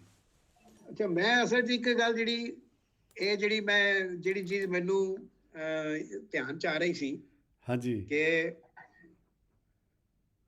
ਖਾਲਸਾ ਕਾਲਜ ਪੜ੍ਹਦਾ ਸੀ ਮੈਂ ਹਾਂਜੀ 1954 'ਚ, 1954 ਤੋਂ 56 ਤੱਕ, 58 ਤੱਕ ਵੀ ਆਨਰਸ ਤੱਕ। ਤੇ ਉਸ ਵੇਲੇ ਪੰਜਾਬ ਦਾ ਜਿਹੜੀ ਪੰਜਾਬ ਸੀ ਨਾ, ਇੰਟਰ ਯੂਨੀਵਰਸਿਟੀ ਰੈਸਲਿੰਗ ਹੁੰਦੀ ਸੀ, ਇੰਟਰ ਯੂਨੀਵਰਸਿਟੀ ਸਪੋਰਟਸ ਹੁੰਦੀਆਂ ਸਨ, ਪੰਜਾਬ 'ਚ ਹੀ ਹੁੰਦੀਆਂ ਸੀ। ਔਰ ਉਸ ਵੇਲੇ ਜਿਹੜੀ ਯੂਨੀਵਰਸਿਟੀ ਸੀ, ਉਹਨੇ 17 ਵਾਰ ਆਜ਼ਾਦ ਟਰਾਫੀ ਜਿੱਤੀ ਸੀ। ਮੈਨੂੰ ਹਾਲੇ ਵੀ ਯਾਦ ਹੈ ਕਿ ਰੈਸਲਿੰਗ ਵਿੱਚ ਮੈਨੂੰ ਮੰਗਲ ਸਿੰਘ ਦਾ ਨਾਮ ਹੀ ਯਾਦ ਹੈ। ਬਿਲਕੁਲ ਸ਼ੇਰ ਵਰਗਾ ਮੁੰਡਾ ਸੀ, ਔਰ ਉਹਨੇ ਮਤਲਬ ਪੂਨਾ ਦੇ ਜਾਦਵ ਨੂੰ ਹਰਾਇਆ ਸੀ। ਉਹ ਜਾਦਵ ਨੇ ਬਾਅਦ 'ਚ ਓਲੰਪਿਕਸ ਦੇ ਵਿੱਚ ਬ੍ਰੌਂਜ਼ ਮੈਡਲ ਜਿੱਤਿਆ ਸੀ। ਮਤਲਬ ਇੰਨੀ ਤਾਕਤ ਸਾਡੀ ਕੌਮ 'ਚ ਸੀਗੀ। ਔਰ ਹੌਲੀ ਹੌਲੀ ਮਹਾਰਾਸ਼ਟਰ ਵੀ ਖਤਮ ਹੋ ਗਿਆ, ਔਰ ਪੰਜਾਬ ਵੀ ਮੁੱਕ ਗਿਆ। ਡਰੱਗਸ ਹੋ ਗਈਆਂ, ਪੋਲੀਟਿਕਸ ਆ ਗਈ, ਪੋਲੀਟਿਕਸ ਆਏ ਤੇ ਨਾਲ ਹੀ ਸ਼ਰਾਬ ਆ ਜਾਂਦੀ ਹੈ। ਤੇ ਕਰਦੇ ਕਰਦੇ ਹੁਣ ਜਦੋਂ ਕਾਮਨਵੈਲਥ ਗੇਮਸ ਹੋਈਆਂ ਸਨ ਦਿੱਲੀ 'ਚ, ਕਾਮਨਵੈਲਥ ਗੇਮਸ, ਤੇ ਇੰਡੀਆ ਨੂੰ 54 ਮੈਡਲ ਮਿਲੇ ਸੀ। ਉਹਨਾਂ 'ਚੋਂ 50 ਮੈਡਲ ਹਰਿਆਣੇ ਦੇ ਸੀ, ਕਿਉਂਕਿ ਹਰਿਆਣਾ ਹਾਲੇ ਵੀ ਦੁੱਧ ਤੇ ਟਿਕਿਆ ਹੋਇਆ, ਜਿਵੇਂ ਪੰਜਾਬ ਕਿਸੇ ਜ਼ਮਾਨੇ ਦੁੱਧ ਤੇ ਟਿਕਿਆ ਹੋਇਆ ਸੀ। ਤੇ ਪੰਜਾਬ ਤਾਂ ਦੁੱਧ ਤੋਂ ਹਟ ਗਿਆ, ਹੈ ਨਾ। ਕੰਮ ਸ਼ਮ ਵੀ ਦੂਜਿਆਂ ਕੋਲੋਂ ਕਰਾਉਣਾ, ਔਰ ਗੰਨੇ ਦੀ ਰੋਹ ਜਿਹੜੇ ਬਣਦੀ ਹੈ ਤੇ ਉਹਦੇ 'ਚ ਵੀ ਬੀਅਰ ਮਿਲਾ ਕੇ ਪੀਣੀ। ਤੇ ਜਿਹੜਾ ਸਰੀਰ ਹੈ ਉਹ ਥੱਕ ਗਿਆ। ਔਰ ਜਿਵੇਂ ਉਹਦੇ 'ਚ ਛਾਂਦੋਗੇ ਉਪਨਿਸ਼ਦ 'ਚ ਉਹਨਾਂ ਕਿਹਾ ਕਿ ਬਲ ਦੇ ਬਗੈਰ ਧਿਆਨ ਨਹੀਂ ਲੱਗਦਾ, ਧਿਆਨ ਦੇ ਬਗੈਰ ਵਿਚਾਰ ਨਹੀਂ ਆਉਂਦਾ, ਵਿਚਾਰ ਦੇ ਬਗੈਰ ਸ਼ਬਦ ਨਹੀਂ ਆਉਂਦਾ, ਹੈ ਨਾ। ਸਰੀਰ ਜਿਹੜਾ ਉਹਦੀ ਕਮਜ਼ੋਰੀ ਹੋ ਗਈ। ਇੱਕ ਖਾਸ ਕਲਚਰ ਸੀ, ਮੈਂ ਦੇਖਿਆ ਸੀ ਉੱਥੇ। ਮੈਂ ਬੜਾ ਛੋਟਾ ਸੀ, ਮੇਰਾ ਕੱਦ ਵੀ ਬੜਾ ਛੋਟਾ ਸੀ। ਮੈਂ 13 ਸਾਲ ਦਾ ਤਾਂ ਸੀ ਜਦੋਂ ਮੈਂ ਫਸਟ ਈਅਰ ਜੁਆਇਨ ਕੀਤਾ। ਕੱਦ ਵੀ 4 ਫੁੱਟ 6 ਇੰਚ 8 ਇੰਚ 9 ਇੰਚ ਇੱਦਾਂ ਹੋਣਾ, ਤੇ ਮੁੰਡੇ ਲੰਬੇ ਲੰਬੇ 6 ਫੁੱਟ ਦੇ ਮੁੰਡੇ ਕਲਾਸ 'ਚ। ਔਰ ਮੈਂ ਅੱਗੇ ਬਹਿ ਕੇ ਸਵਾਲ ਪੁੱਛਣੇ। 2-3 ਦਿਨ ਬਾਅਦ ਮੈਨੂੰ ਉਹਨਾਂ ਨੇ ਬੁਲਾਇਆ, 5-4 ਨੇ। ਉਹ ਕਿਹਾ ਕਿ ਬਾਊ ਗੱਲ ਸੁਣ, ਤੂੰ ਕੀ ਬਹੁਤ ਲਾਇਕ ਹੈ, ਤੇਰਾ ਕੀ ਖਿਆਲ ਹੈ? ਸਾਨੂੰ ਨਹੀਂ ਆਉਂਦੇ ਸਵਾਲ ਪੁੱਛਣੇ, ਅਸੀਂ ਆਪਣੇ ਟੀਚਰ ਨੂੰ ਡਿਸਟਰਬ ਨਹੀਂ ਕਰਦੇ, ਤੇ ਜ਼ਿਆਦਾ ਰੋਬ ਰਾਬ ਪਾਉਣ ਦੀ ਜ਼ਰੂਰਤ ਕੋਈ ਨਹੀਂ। ਕੱਲ ਤੋਂ ਆਖਰੀ ਬੈਂਚ ਤੇ ਬਹਿ ਜਾਈ, ਔਰ ਖਬਰਦਾਰ ਜੇ ਸਵਾਲ ਪੁੱਛਿਆ ਤੇ। ਮੈਂ ਠੀਕ ਹੈ ਜੀ, ਬਹਿਣਾ ਸ਼ੁਰੂ ਕਰਤਾ। ਬੜੇ ਮਿੱਤਰ ਬਣੇ ਪੱਕੇ ਮੇਰੇ, ਇੰਨੇ ਮਿੱਤਰ ਪੱਕੇ ਕਿ ਜਿਵੇਂ ਤੁਸੀਂ ਕਲਚਰ ਪੰਜਾਬ ਦੀ ਜਾਣਦੇ ਹੋ ਨਾ, ਕਿ ਅਸੀਂ ਰਹਿੰਦੇ ਸੀਗੇ ਮਾਡਲ ਟਾਊਨ, ਤੇ ਛੱਟਾ ਪਾਰ ਕਰਕੇ ਖਾਲਸਾ ਕਾਲਜ ਸੀ। ਤੇ ਮੈਨੂੰ ਫਿਰ ਕਹਿਣਗੇ ਦੇਖ ਗੱਲ ਸੁਣ, ਇੱਥੋਂ ਤੋਂ ਲੈ ਕੇ ਲੂਣ ਮੰਡੀ ਤੱਕ ਸਾਡਾ ਰਾਜ ਚੱਲਦਾ ਹੈ, ਤੇ ਜੇ ਕੋਈ ਤੰਗ ਕਰੇ ਤੇ ਸਾਡਾ ਨਾਂ ਲੈ ਦੀ। ਇਹ ਜਿਹੜਾ ਸਰੀਰ ਦਾ ਸੀ ਨਾ, ਔਰ ਲੜਕੇ, ਇਹ ਮੈਂ ਨੋਟਿਸ ਕੀਤਾ ਸੀ ਸਰ, ਕਿ ਆਪਣੇ ਸਰੀਰ ਨੂੰ ਬੜਾ ਧਿਆਨ ਦਿੰਦੇ ਸੀ। they will not consciously not look here and there, ਆਪਣੇ ਸਰੀਰ ਤੇ ਧਿਆਨ ਦੇਣਾ। ਔਰ ਇੱਕ ਵਾਰੀ ਇੱਕ ਇੰਦਰ ਸਿੰਘ ਜੀ ਪ੍ਰਿੰਸੀਪਲ ਆਏ ਸੀ, ਉਹਨਾਂ ਨੂੰ ਕੁਝ ਜ਼ਿਆਦਾ ਇਹ ਸੀ ਵੀ ਐਕੈਡੈਮਿਕਸ ਮੈਰਿਟ ਹੋਣੀ ਚਾਹੀਦੀ ਹੈ, ਤੇ ਉਹਨਾਂ ਨੇ ਚਿੱਠੀਆਂ ਲਿਖਤੀਆਂ ਪਿੰਡਾਂ 'ਚ ਕਿ ਤੁਹਾਡਾ ਮੁੰਡਾ ਕਮਜ਼ੋਰ ਹੈ ਪੜ੍ਹਾਈ 'ਚ। ਅੱਛਾ, ਉਹ ਬਾਬਿਆਂ ਨੇ ਪੜ੍ਹਾਈ 'ਚ ਤਾਂ ਨਹੀਂ ਸੁਣ ਪੜ੍ਹਿਆ, ਤੁਹਾਡਾ ਮੁੰਡਾ ਕਮਜ਼ੋਰ ਹੈ, ਪੜ੍ਹ ਲਿਆ। ਜਿਵੇਂ ਯੁਧਿਸ਼ਟਰ ਨੇ ਬੋਲਿਆ ਸੀ ਕਿ ਅਸ਼ਵਥਾਮਾ ਮਰ ਗਿਆ ਪਰ ਹਾਥੀ, ਉਹ ਦਰੋਣਾਚਾਰਿਆ ਨੇ ਪਰ ਹਾਥੀ ਤੇ ਸੁਣਿਆ ਨਹੀਂ ਹੈ, ਅਸ਼ਵਥਾਮਾ ਮਰ ਗਿਆ ਸੁਣ ਲਿਆ। ਤੇ ਥੋੜੇ ਦਿਨ ਬਾਅਦ ਟਾਂਗਿਆਂ ਦੀ ਲਾਈਨ ਲੱਗ ਗਈ, ਖਾਲਸਾ ਕਾਲਜ ਆ ਗਏ ਟਾਂਗੇ। ਔਰ ਜਦ ਬਾਬੇ ਉਤਰ ਰਹੇ, ਉਹ ਘੀ ਦੇ ਪੀਪੇ ਲੈ ਕੇ, ਉਹ ਕਹਿੰਦਾ ਜਿਹੜਾ ਤਗੜਾ ਮੁੰਡਾ ਭੇਜਿਆ ਸੀ ਤੁਸੀਂ ਸਾਡਾ ਮੁੰਡਾ ਕਮਜ਼ੋਰ ਕਰਤਾ। ਕਹਿੰਦਾ ਮਹਾਰਾਜ ਕਮਜ਼ੋਰ ਸਰੀਰ ਦਾ ਨਹੀਂ ਹੈਗਾ, ਪੜ੍ਹਾਈ ਦਾ ਕਮਜ਼ੋਰ ਹੈ। ਔਰ ਮੇਰੇ ਮਨ 'ਚ ਇਹ ਹਮੇਸ਼ਾ ਰਿਹਾ ਕਿ ਬਹੁਤ ਜ਼ਿਆਦਾ ਪਾੜਾ ਬਣਨਾ, ਬਹੁਤ ਜ਼ਿਆਦਾ ਕਿਤਾਬਾਂ ਪੜ੍ਹਨਾ, ਉਹਦੇ ਨਾਲ ਸਾਡੀ ਜਿਹੜੀ ਮੂਲ ਸੋਚ ਹੁੰਦੀ ਹੈ ਨਾ, ਉਹਦੀ ਸਕਸ਼ਮਤਾ ਵੀ ਘਟ ਜਾਂਦੀ ਹੈ, ਔਰ ਸਰੀਰ ਤਾਂ ਕਮਜ਼ੋਰ ਹੋ ਹੀ ਜਾਂਦਾ। ਸਰੀਰ ਨੂੰ ਚਾਹੇ ਯੋਗ ਸੂਤਰ ਦੇਖ ਲਓ, ਚਾਹੇ ਕੋਈ ਦੇਖ ਲਓ, ਸਰੀਰ ਨੂੰ ਪਹਿਲੇ ਤਾਕਤਵਰ ਕਰਨਾ ਜ਼ਰੂਰੀ ਹੈ। ਇਹ ਸਾਡੀ ਜਿਹੜੀ ਪੰਜਾਬ ਦੀ ਕਲਚਰ ਹੈ ਨਾ, ਹਾਕੀ ਦਾ ਮੈਚ ਹੁੰਦਾ ਸੀ ਫਾਈਨਲ ਪੰਜਾਬ ਯੂਨੀਵਰਸਿਟੀ ਦਾ, ਖਾਲਸਾ ਕਾਲਜ ਤੇ DAV ਜਲੰਧਰ ਦਾ। 1 ਸਾਲ ਖਾਲਸਾ ਕਾਲਜ, 1 ਸਾਲ DAV ਜਲੰਧਰ। ਅਸੂਲ ਇੱਕੋ ਹੀ ਸੀਗਾ, ਜਿਹੜਾ ਖੇਡਣ ਆਵੇ ਜਾਂ ਤਾਂ ਹਾਰ ਕੇ ਜਾਵੇ ਜਾਂ ਫੱਟੜ ਹੋ ਕੇ ਜਾਵੇ। ਔਰ ਮੇਰੇ ਜੇ ਮੁੰਡੇ, ਅਸੀਂ ਦਰਖਤ ਦੇ ਉੱਤੇ ਚੜ੍ਹ ਕੇ ਮੈਚ ਵੇਖਦੇ ਸੀ, ਕਿਉਂਕਿ ਬਾਅਦ 'ਚ ਹਾਕੀ ਚੱਲਣੀ ਹੈ, ਉਹ ਹਾਕੀ ਚੱਲੇਗੀ, ਤੇ ਇਸ ਲਈ ਅਸੀਂ ਪਹਿਲੀ ਦਰਖਤ ਤੇ ਚੜ੍ਹ ਕੇ ਦੇਖਦੇ ਸੀ। ਮੈਂ ਤੇ ਅੱਛਾ, ਇੱਕ ਹੋਰ ਮੈਨੂੰ ਯਾਦ ਆਉਂਦਾ, ਮੈਂ ਪੜ੍ਹਦਾ ਬਹੁਤ ਸੀ, ਤੇ ਗੱਲਾਂ ਕਰਨੀਆਂ ਕੋਈ, ਤੇ ਮੈਨੂੰ ਮਜ਼ਾਕ ਕਰਦੇ ਕਿ ਮਜ਼ਾਕ 'ਚ ਕਹਿੰਦੇ ਅੱਛਾ ਐਵੇਂ ਆਰਡੀਨਰੀ ਕੋਈ ਗੱਲ ਕਿ ਅੱਛਾ ਇਹ ਕਿਹੜੀ ਕਿਤਾਬ 'ਚ ਪੜ੍ਹਿਆ, ਕਿਹੜੀ ਕਿਤਾਬ 'ਚ ਪੜ੍ਹਿਆ। ਤੇ ਇਹ ਕਲਚਰ ਜਿਹੜੀ ਹੈ, ਦੇਖੋ ਸਾਡਾ ਜਿਹੜਾ ਗਿਆਨ ਹੈ ਨਾ, ਦੇਸ਼ ਦਾ ਵੀ, ਪੰਜਾਬ ਦਾ ਵੀ ਖਾਸ ਕਰ, ਕਿਉਂਕਿ ਇੱਥੇ ਬਣਿਆ ਇਹ ਗਿਆਨ, ਪੜ੍ਹਨ ਲਿਖਣ ਦਾ ਗਿਆਨ, ਇਹ ਅਨੁਭਵ ਦਾ ਗਿਆਨ ਹੈ, ਅਨੁਭਵ ਜਨਿਤ ਗਿਆਨ ਹੈ ਇਹ। ਔਰ ਇਹ ਗਿਆਨ ਚਿੰਤਨ ਮੰਨਣ ਨਾਲ ਆਉਂਦਾ ਹੈ। ਪੜ੍ਹ ਕੇ ਕਿਤਾਬਾਂ, ਉਹ ਗੰਦ ਬੁੱਲੇ ਸ਼ਾਹ ਦਾ ਹੈਗਾ ਨਾ, ਇੱਕ ਹਰਫ ਇਸ਼ਕ ਦਾ ਬਸ, ਹੈ ਨਾ, ਕਿ ਪੜ੍ਹ ਕੇ ਕੀ ਕਰ ਲੈਣਾ ਤੁਸੀਂ, ਹੈ ਨਾ। ਅਗਰ ਤੁਹਾਨੂੰ ਗੱਲ ਹੀ ਸਮਝ ਨਹੀਂ ਆਈ ਅਸਲੀ, ਤੇ ਕੀ ਫਾਇਦਾ। ਇਹ ਚਿੰਤਨ ਮਨਨ ਔਰ ਅਨੁਭਵ, ਜ਼ਿੰਦਗੀ ਦਾ ਐਕਸਪੀਰੀਅੰਸ, ਇਹਦੇ ਚੋਂ ਗਿਆਨ ਨਿਕਲਦਾ। ਇਸ ਲਈ ਮੈਂ ਤਾਂ JNU 'ਚ ਬੱਚੀਆਂ ਕੋਈ ਸੁਣ ਰਹੀਆਂ ਹੋਣਗੀਆਂ, ਤੇ ਕਈ ਬੱਚੀਆਂ ਹੁੰਦੀਆਂ ਸੀ ਬਹੁਤ ਪੜ੍ਹਦੀਆਂ ਸੀ। ਜਿੱਦਣ ਇਮਤਿਹਾਨ ਹੋਣਾ, ਟੈਸਟ ਕੋਈ ਹੋਣਾ, ਤੇ ਮੈਂ ਦੇਖਿਆ ਇੱਕ ਦਿਨ ਕਿ ਉਹ ਕੁੜੀ ਆਪਣਾ ਨਾ ਵਾਟਰ ਕੂਲਰ ਦੇ ਪਾਣੀ ਦੇ ਥੱਲੇ ਆਪਣੇ ਸਿਰ ਪਾ ਕੇ ਨਾ, ਤੇ ਮੈਂ ਉਹਨਾਂ ਨੂੰ ਕਹਿੰਦਾ ਸੀ, ਬੇਟੀਆਂ ਨੂੰ ਮੈਂ 2 ਗੱਲਾਂ ਹਮੇਸ਼ਾ ਕਹਿੰਦਾ ਸੀ। ਇੱਕ ਤਾਂ ਮੈਂ ਕਿਹਾ ਕੁੜੀਆਂ ਨੂੰ ਕਦੇ ਰੋਣਾ ਨਹੀਂ ਚਾਹੀਦਾ, ਨੈਵਰ। ਔਰ ਦੂਜੀ ਗੱਲ ਮੈਂ ਕਿਹਾ ਕਾਕਾ ਜ਼ਿਆਦਾ ਨਾ ਪੜ੍ਹਿਆ ਕਰੋ, ਜ਼ਿਆਦਾ ਨਹੀਂ ਪੜ੍ਹਨਾ, ਪੜੋ ਘੱਟ, ਸੋਚੋ ਜ਼ਿਆਦਾ, ਸੋਚੋ ਜ਼ਿਆਦਾ। ਤੇ ਇਸ ਚਿੰਤਨ ਮਨਨ ਦੀ ਪਰੰਪਰਾ ਜਿਹੜੀ ਹੈ, ਹੁਣ ਤੁਸੀਂ ਦੱਸੋ ਕਿ ਅਗਰ ਪੁੱਛਣ ਲੱਗੋ ਕਿ ਗੁਰੂ ਜੀ ਨੇ ਕਿਹੜੇ ਕਾਲਜ 'ਚ ਪੜ੍ਹਿਆ, ਗੁਰੂ ਜੀ ਕਿਹੜੀ ਯੂਨੀਵਰਸਿਟੀ 'ਚ ਗਏ, ਇਹ ਸਾਰੇ ਗੁਰੂ ਲੋਕ ਕਿੱਥੇ ਗਏ, ਕਿਹੜੀ ਜਗ੍ਹਾ ਗਏ? ਔਰ ਜਿਹੜੇ ਇੰਨੇ ਲੋਕ ਅੱਜ ਕੱਲ੍ਹ PhD ਔਰ ਪੋਸਟ ਡਾਕਟਰ ਕਰ ਰਹੇ ਹੈ, ਉਹ ਇੱਕ ਲਾਈਨ ਤਾਂ ਲਿਖ ਕੇ ਦਿਖਾ ਦੇਣ, ਉਹੋ ਜੀ ਇੱਕ ਵਿਚਾਰ ਤਾਂ ਪ੍ਰੋਡਿਊਸ ਕਰ ਦੇਣ ਉਹੋ ਜਿਹਾ ਹੈ, ਜਿਹੋ ਜਿਹਾ ਬਾਬਿਆਂ ਨੇ ਕੀਤਾ।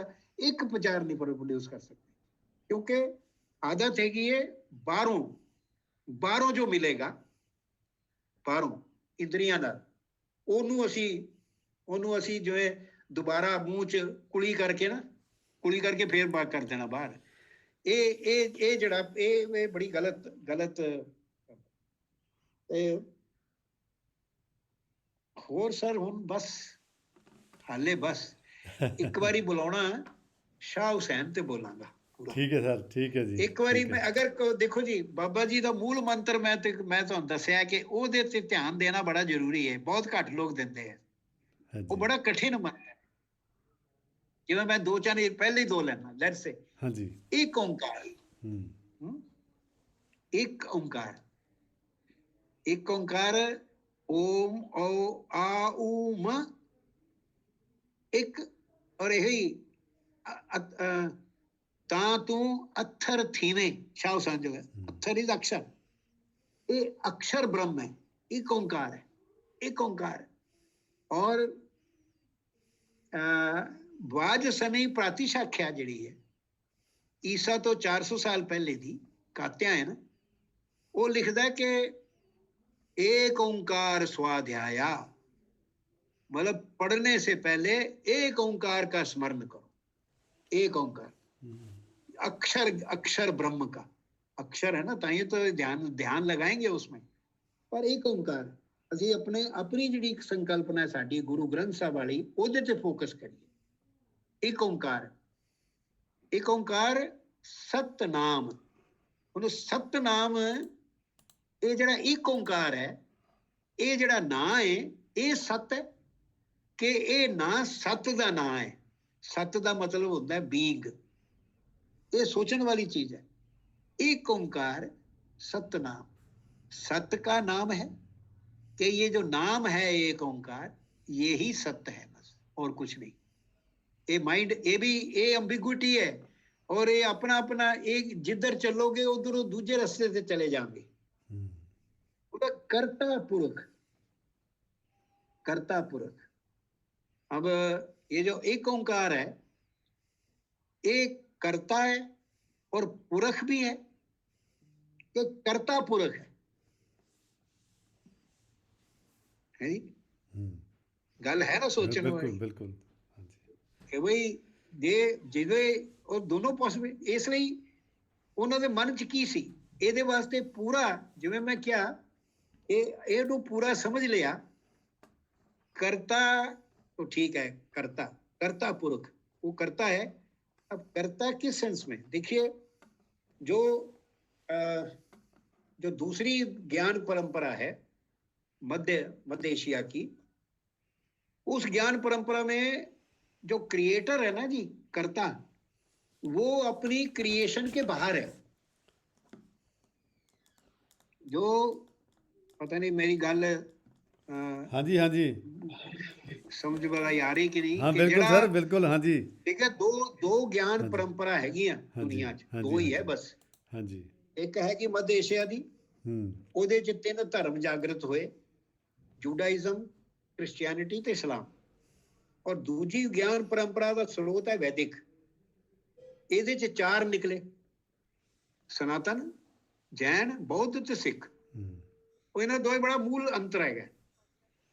ਮੂਲ ਅੰਤਰ ਇਹੀ ਹੈ ਕਿ ਜਿਹੜੀ ਇਹ ਮੱਧ ਏਸ਼ੀਆ ਦੀ ਸਨਾਤਨ ਪਰੰਪਰਾ ਹੈ, ਉਹ ਥੀਓਸੈਂਟਰਿਕ ਹੈ, गॉड सेंटर्ड है।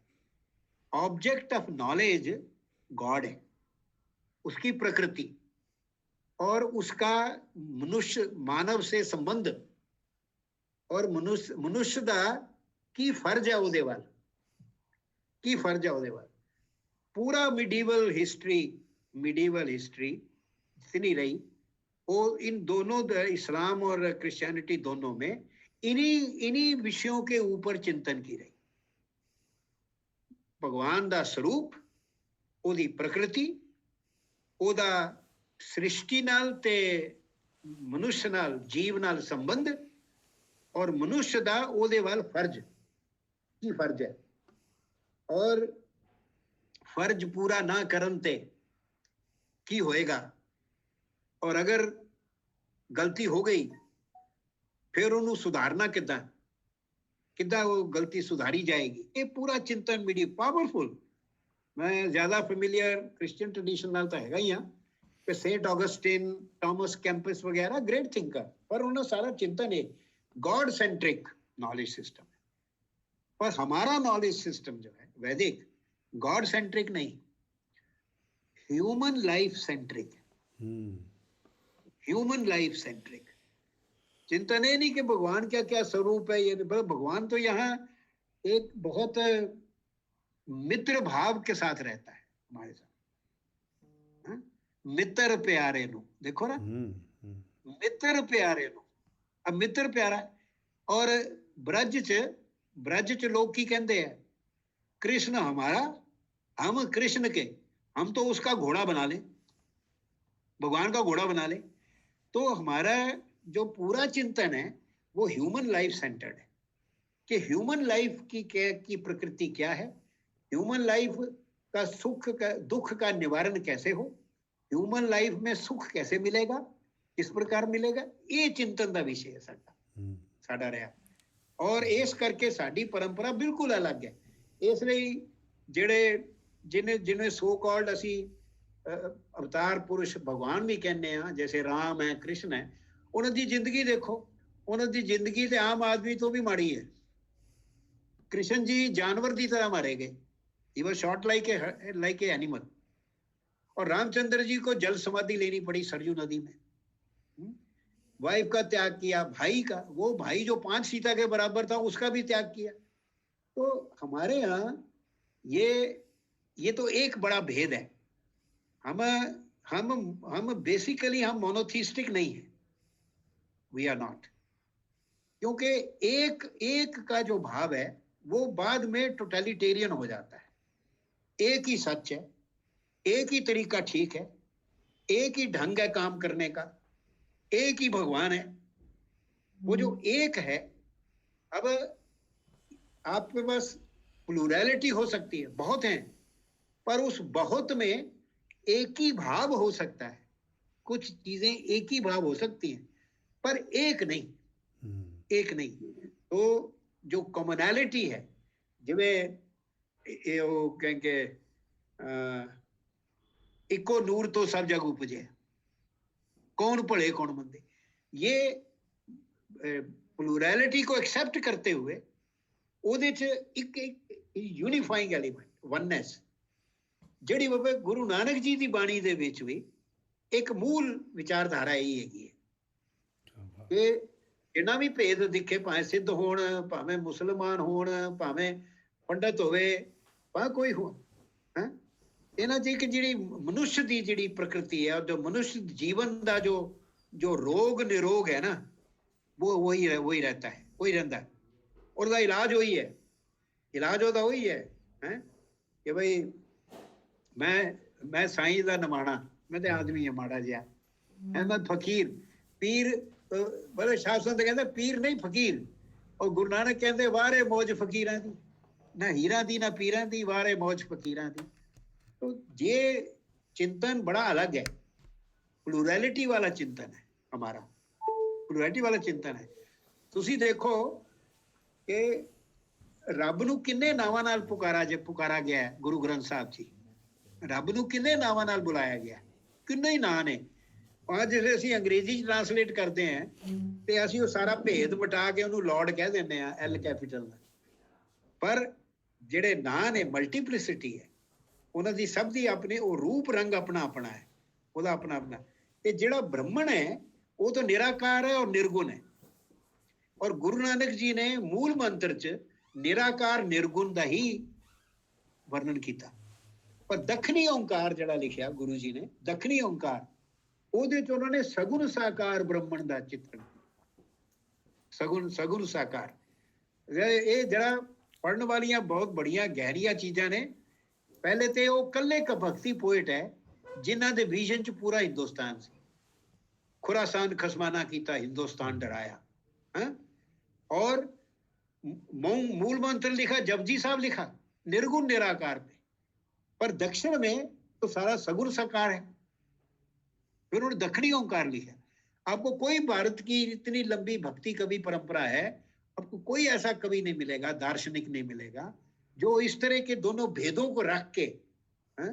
ये बहुत बड़ी अवधारणा है कि ब्रह्मन निराकार भी है और साकार भी है, निर्गुण भी है और सगुण भी है, उसका सगुण रूप भी है। तो जगत जो है वो तो नर ब्रह्मण का ही सगुण रूप सगर रूप है। तो इसलिए हमारा शब्द ही ब्रह्मांड है, ब्रह्मांड। तो भेद क्या है?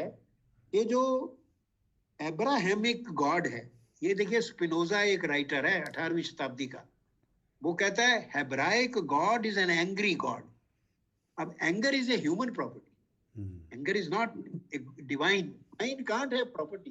You can't be formless and yet have attributes, isn't it? Attribute नहीं हो सकते। तो वो निराकार निर्गुण नहीं, निर्गुण नहीं है, साकार निराकार है पर सगुण है। इसलिए उन तीनों जो मतांतर हैं उनका आपस में संघर्ष रहता है कि है तो एक ही, पर मेरा तेरा नहीं, मेरे वाला तेरे वाला नहीं। पर जो मल्टीप्लिसिटी, इसलिए उनका जो क्रिएटर है वो बाहर है क्रिएशन के, वो वाकई क्रिएटर है, उन्हें बनाया है और फिर वो देखता है, वो साफ कहता है I made you in my image, I made you in my image. मैं बाहर हूं, ऑब्जर्वर है वो। पर जो हमारा जो कंसेप्शन है कि ये पूरा जो यूनिवर्स है, पूरा ब्रह्मांड जो है ये पल्सेटिंग मैटर है, इसके अंदर जो एनर्जी है उसी को हम ब्रह्मण कहते हैं, और जो क्रिएशन के अंदर ही है। हमारा जो ब्रह्मण है वो क्रिएशन के अंदर ही है। इसलिए एवरीथिंग इज सेक्रेड। ईटी भी सेक्रेड है, पेड़ भी सेक्रेड है, पशु भी सेक्रेड है, और उनका जीने का उतना ही हक है जितना किसी और का। हम सबसे ऊपर नहीं है। जीव जगत और ब्रह्म ਇਹਦਾ ਜਿਹੜਾ ਸੰਬੰਧ ਹੈ ਇਹ ਬ੍ਰਹਮ ਵਿਚਾਰ ਦਾ ਵਿਸ਼ੇ ਰਿਹਾ ਬੜਾ ਵੱਡਾ। ਔਰ ਬਾਬਾ ਨਾਨਕ ਜੀ ਦੀ ਬਾਣੀ 'ਚ ਪੂਰਾ ਆਉਂਦਾ ਹੈ ਜੀਵ ਜਗਤ ਤੇ ਉਹਦਾ ਇੱਕ ਓਂਕਾਰ ਦਾ ਅਕਾਲ ਦਾ ਸੰਬੰਧ ਜਿਹੜਾ ਉਹ ਸੰਬੰਧ ਕੀ ਹੈ, ਉਹਦੇ ਉੱਤੇ ਉਹਨਾਂ ਦੀ ਬੜੇ ਬੜਾ ਵਿਚਾਰ ਹੈ। ਇਸ ਲਈ ਮੈਂ ਅੰਮ੍ਰਿਤਸਰ ਜਦੋਂ ਕਰਤਾਰਪੁਰ ਕੋਰੀਡੋਰ ਖੁੱਲਿਆ ਸੀ ਤੇ ਉਦੋਂ 8 ਤਰੀਕ ਨੂੰ ਇੰਟਰਨੈਸ਼ਨਲ ਕਾਨਫਰੰਸ ਹੋਈ ਸੀ ਗੁਰੂ ਬਾਬਾ ਨਾਨਕ ਜੀ ਤੇ ਪੰਜਾਬ ਗਵਰਨਮੈਂਟ ਨੇ ਮੈਨੂੰ ਕਿਹਾ ਸੀਗਾ ਬੋਲਣ ਵਾਸਤੇ ਉੱਥੇ ਪਹਿਲਾਂ। ਤੇ ਉਹ ਜਿਵੇਂ ਕਹਿੰਦੇ ਨਾ ਕੀ ਨੋਟ ਮਤਲਬ ਕਿ ਇਸ ਬੰਦੇ ਨੂੰ ਕੀ ਨੋਟ ਤੋਂ ਬੁਲਾਓ, ਇਹਦਾ ਇੰਨਾ ਹੀ ਗਿਆਨ ਹੈ ਜਿੰਨਾ ਕੁ ਉਹਦੇ ਚੋਂ ਨਜ਼ਰ ਆਉਂਦਾ, ਬਸ ਥੋੜਾ ਜਿਹਾ, ਤੇ ਇਹਨੂੰ ਕੀ ਨੋਟ ਵਾਸਤੇ ਬੁਲਾਓ। ਤਾਂ ਕੀ ਨੋਟ ਵਾਸਤੇ ਬੁਲਾਇਆ ਸੀ ਤੇ ਮੈਂ ਉੱਥੇ ਇਹ ਲਾਈਨ ਉੱਤੇ ਬੋਲੀ ਸੀ ਕਿ ਸਾਰੀ ਉਮਰ ब्रह्म विचार करते करते बाबा नानक ब्रह्म रूप हो गए। अब आजकल अगर अभी आप किसी को ब्राह्मण का समझाना है तो गुरु नानक देव जी और उनकी वाणी वो समझानी होगी, आपको कुछ नहीं करना। क्या बात क्या बात। ठीक है जी, सत श्री अकाल जी। सत श्री अकाल। सब ਨੂੰ ਥਕਾਤਾ ਸ਼ਾਇਦ। ਸਰ ਥਕਾ ਨਹੀਂ ਦਿੱਤਾ ਜੀ, ਅਸੀਂ ਲੀਨ ਹੋ ਗਏ ਸੀਗੇ ਜੀ ਤੁਹਾਡੀ ਗੱਲਬਾਤ ਵਿੱਚ, ਤੇ ਨਾਲ ਨਾਲ ਕੁਝ ਦੋਸਤ ਮੈਸੇਜ ਕਰ ਰਹੇ ਸੀਗੇ ਤੇ ਉਹ ਦੱਸ ਰਹੇ ਸੀਗੇ ਕਿ ਕਿਸ ਤਰ੍ਹਾਂ ਉਹ ਤੁਹਾਡੇ ਵਿਖਿਆਨ ਨੂੰ ਸੁਣ ਰਹੇ ਸੀਗੇ। ਪ੍ਰੈਸ ਸਾਹਿਬ, ਤੁਹਾਨੂੰ ਸੁਣ ਕੇ ਉਹ ਜਿਵੇਂ ਪੁਰਾਣੀਆਂ ਕਹਾਣੀਆਂ ਬਾਤਾਂ ਅਸੀਂ ਬਜ਼ੁਰਗਾਂ ਤੋਂ ਸੁਣਦੇ ਹੁੰਦੇ ਸੀਗੇ ਕਿ ਉਹਦੇ ਵਿੱਚ ਅਕਸਰ ਇੱਕ ਗੱਲ ਹੁੰਦੀ ਸੀ ਵੀ ਉਹਨੂੰ ਦੇਖਿਆ ਅਤੇ ਉਹ ਪਹਿਲਾਂ ਹੱਸ ਪਿਆ ਫਿਰ ਰੋ ਪਿਆ। ਅਤੇ ਮੈਨੂੰ ਤੁਹਾਡੀ ਜਿਹੜੀ ਸ਼ੁਰੂ 'ਚ ਤੁਸੀਂ ਗੱਲ ਕਹੀ ਉਹ ਦੇਖ ਕੇ ਮੈਨੂੰ ਖੁਸ਼ੀ ਵੀ ਹੋਈ, ਨਾਲ ਅਫਸੋਸ ਵੀ ਹੋਇਆ ਕਿ ਤੁਸੀਂ ਹਰੀਆਬਾਦ ਵਿੱਚ ਵੀ ਰਹੇ ਔਰ ਫਗਵਾੜੇ ਦੇ ਆਰੀਏ ਕਾਲਜ ਵਿੱਚ ਵੀ ਪੜ੍ਹੇ, ਅਤੇ ਜਿਸ ਕਾਲਜ ਵਿੱਚ ਮੈਂ ਪੜ੍ਹਾਉਣਾ ਉਸ ਕਾਲਜ ਵਿੱਚ ਤੁਸੀਂ ਦਾਖਲਾ ਲਿਆ ਅਤੇ ਫਿਰ ਤੁਸੀਂ ਅੰਮ੍ਰਿਤਸਰ ਚਲੇ ਗਏ। ਹਾਂ ਤੇ ਮੇਰਾ ਪਿੰਡ ਤਾਂ ਨਵਾਂ ਸ਼ਹਿਰ ਕੋਲ ਹੈ ਦੁਪਾਲਪੁਰ, ਪਰ ਮੈਂ ਇੱਥੇ ਜੌਬ ਕਰਦਾ, ਫਗਵਾੜੇ ਰਹਿੰਦਾ ਪਿਛਲੇ 1992 ਤੋਂ। ਤੇ ਅੱਛਾ ਜੀ। ਇੱਥੇ ਜਦੋਂ ਮੇਰਾ ਘਰ ਹਦੀਆਬਾਦ ਦੇ ਨਾਲ ਹੀ ਆ, ਤੇ ਜਦੋਂ ਕਈ ਵਾਰੀ ਸੈਰ ਕਰਨ ਜਾਈਦਾ ਤਾਂ ਹਦੀਆਬਾਦ ਦੀਆਂ ਗਲੀਆਂ 'ਚ ਵੜ ਜਾਈਦਾ। ਅੱਛਾ ਤੇ ਮੈਂ ਅੱਛਾ ਜੀ। ਸੋਚਦਾ ਹੁੰਦਾ ਵੀ ਹਦੀਆਬਾਦ ਦੀਆਂ ਗਲੀਆਂ ਇੰਨੀਆਂ ਚੰਗੀਆਂ ਕਿਉਂ ਲੱਗਦੀਆਂ। ਤੇ ਉਹ ਅੱਜ ਉਹਦਾ ਕਾਰਨ ਪਤਾ ਲੱਗਿਆ ਵੀ ਤੁਹਾਡੇ ਵੀ ਉੱਥੇ ਚਰਨ ਪਏ ਹੋਏ ਆ। ਤੇ ਨਹੀਂ ਹਦੀਆਬਾਦ 'ਚ ਸਰ, ਤੇ ਤੁਹਾਡੀ ਮਹਿਕ ਵੀ ਉਹ ਤਾਂ ਹਦੀਆਬਾਦ ਛੋਟਾ 'ਚ ਜੀ। ਕਿਤੇ ਨਾ ਕਿਤੇ ਹੈਗੀ ਆ।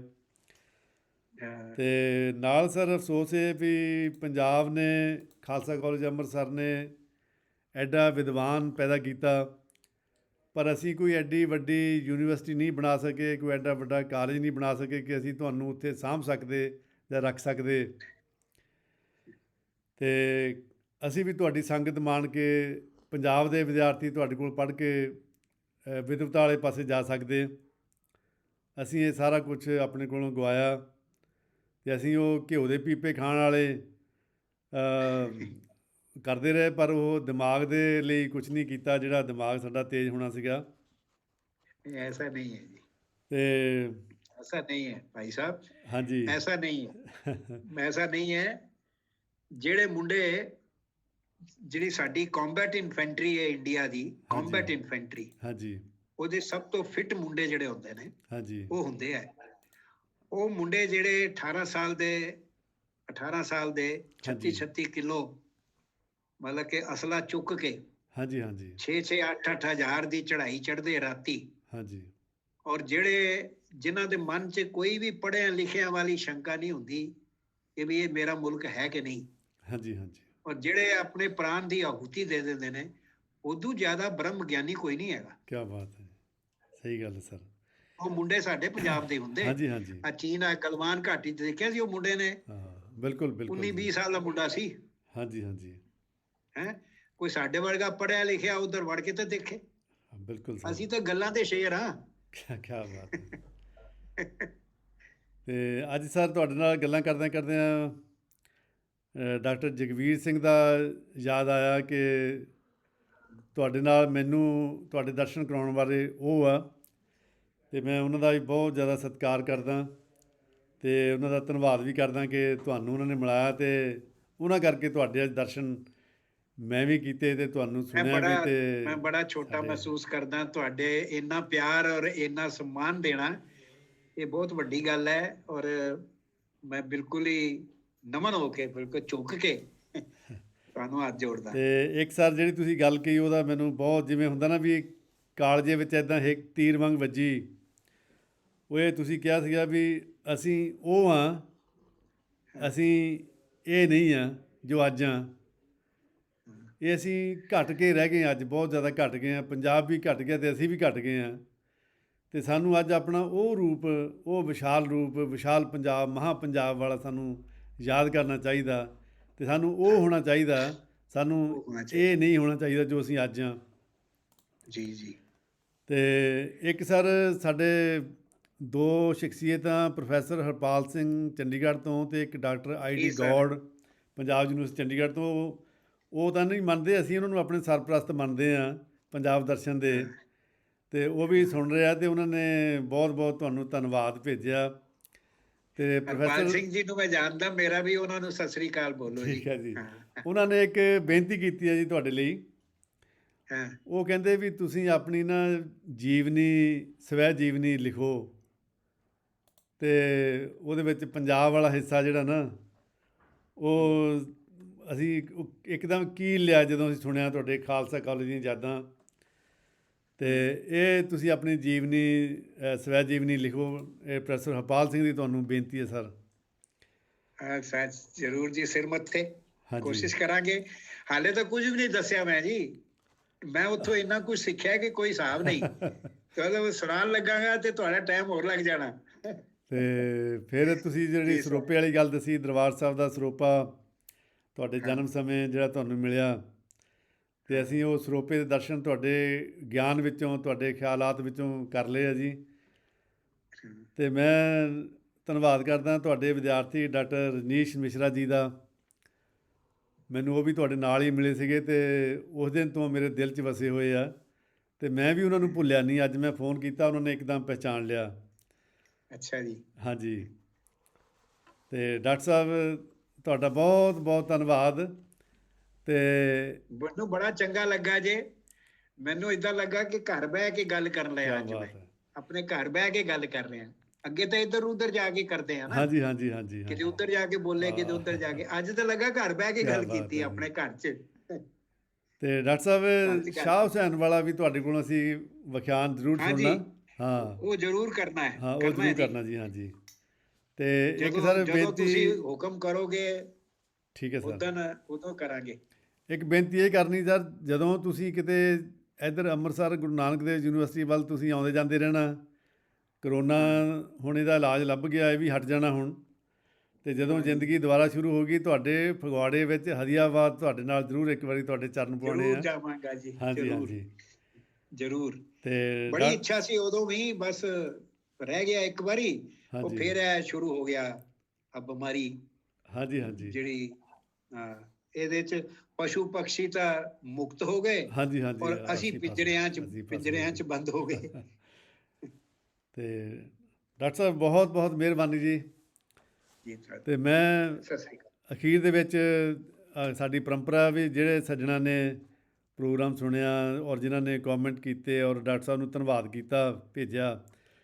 ਸੁਰਿੰਦਰ ਮੋਹਨ ਸਿੰਘ ਸਿੱਧੂ, ਪ੍ਰੋਫੈਸਰ ਰਜਨੀਸ਼ ਮਿਸ਼ਰਾ, ਡਾਕਟਰ ਸਿਮਰਨ Sethi, professor Sunil Kumar, Ramandeep Singh, Navjot Kaur, doctor Manjinder Singh Guru Nanak Dev university ਤੋਂ, ਡਾਕਟਰ ਪਰਮਜੀਤ ਸਿੰਘ ਪੰਜਾਬ ਯੂਨੀਵਰਸਿਟੀ ਚੰਡੀਗੜ੍ਹ ਤੋਂ, ਜਸਵੀਰ ਚੌਹਾਨ, ਦੀਦਾਰ ਛੇਤਰਾ ਨਵਾਂਸ਼ਹਿਰ ਤੋਂ, ਪਰਮਿੰਦਰ ਸਿੰਘ, ਜਲੌਰ ਸਿੰਘ, ਲਖਵੀਰ ਸਿੱਧੂ, ਹਰਮੇਲ ਸਿੰਘ, ਅਜੈ ਕਲੇਰ, ਪ੍ਰੋਫੈਸਰ ਸ਼ਾਮ ਸਿੰਘ ਗੜ੍ਹਦੀਵਾਲਾ, ਪਰਮਿੰਦਰ ਸਿੰਘ, ਬੂਟਾ ਸਿੰਘ ਬਰਾੜ, ਹਰਜਿੰਦਰ ਕੌਰ, ਅਰਿਅੰਤ USA ਤੋਂ, ਡਾਕਟਰ ਪਵਨ ਸ਼ਰਮਾ, ਗੁਰਦਾਸ ਡਡਵਾਲ, ਗੁਰਬਚਨ ਸਿੰਘ ਅੰਡੇਮਾਨ ਨਿਕੋਬਾਰ ਤੋਂ, ਤੇ ਹੋਰ ਬਹੁਤ ਸਾਰੇ ਦੋਸਤ ਜਿਨ੍ਹਾਂ ਨੇ ਵਾਹ, ਕੀ ਬਾਤ ਹੈ।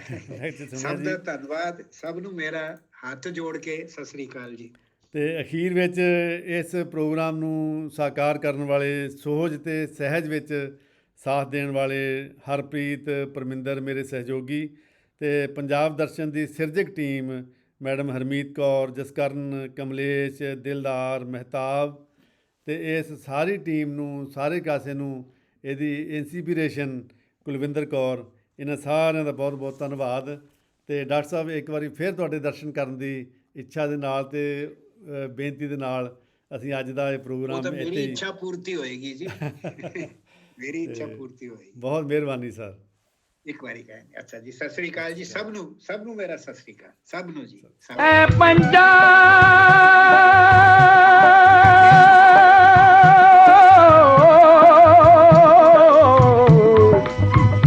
ਐ ਪੰਜਾਬ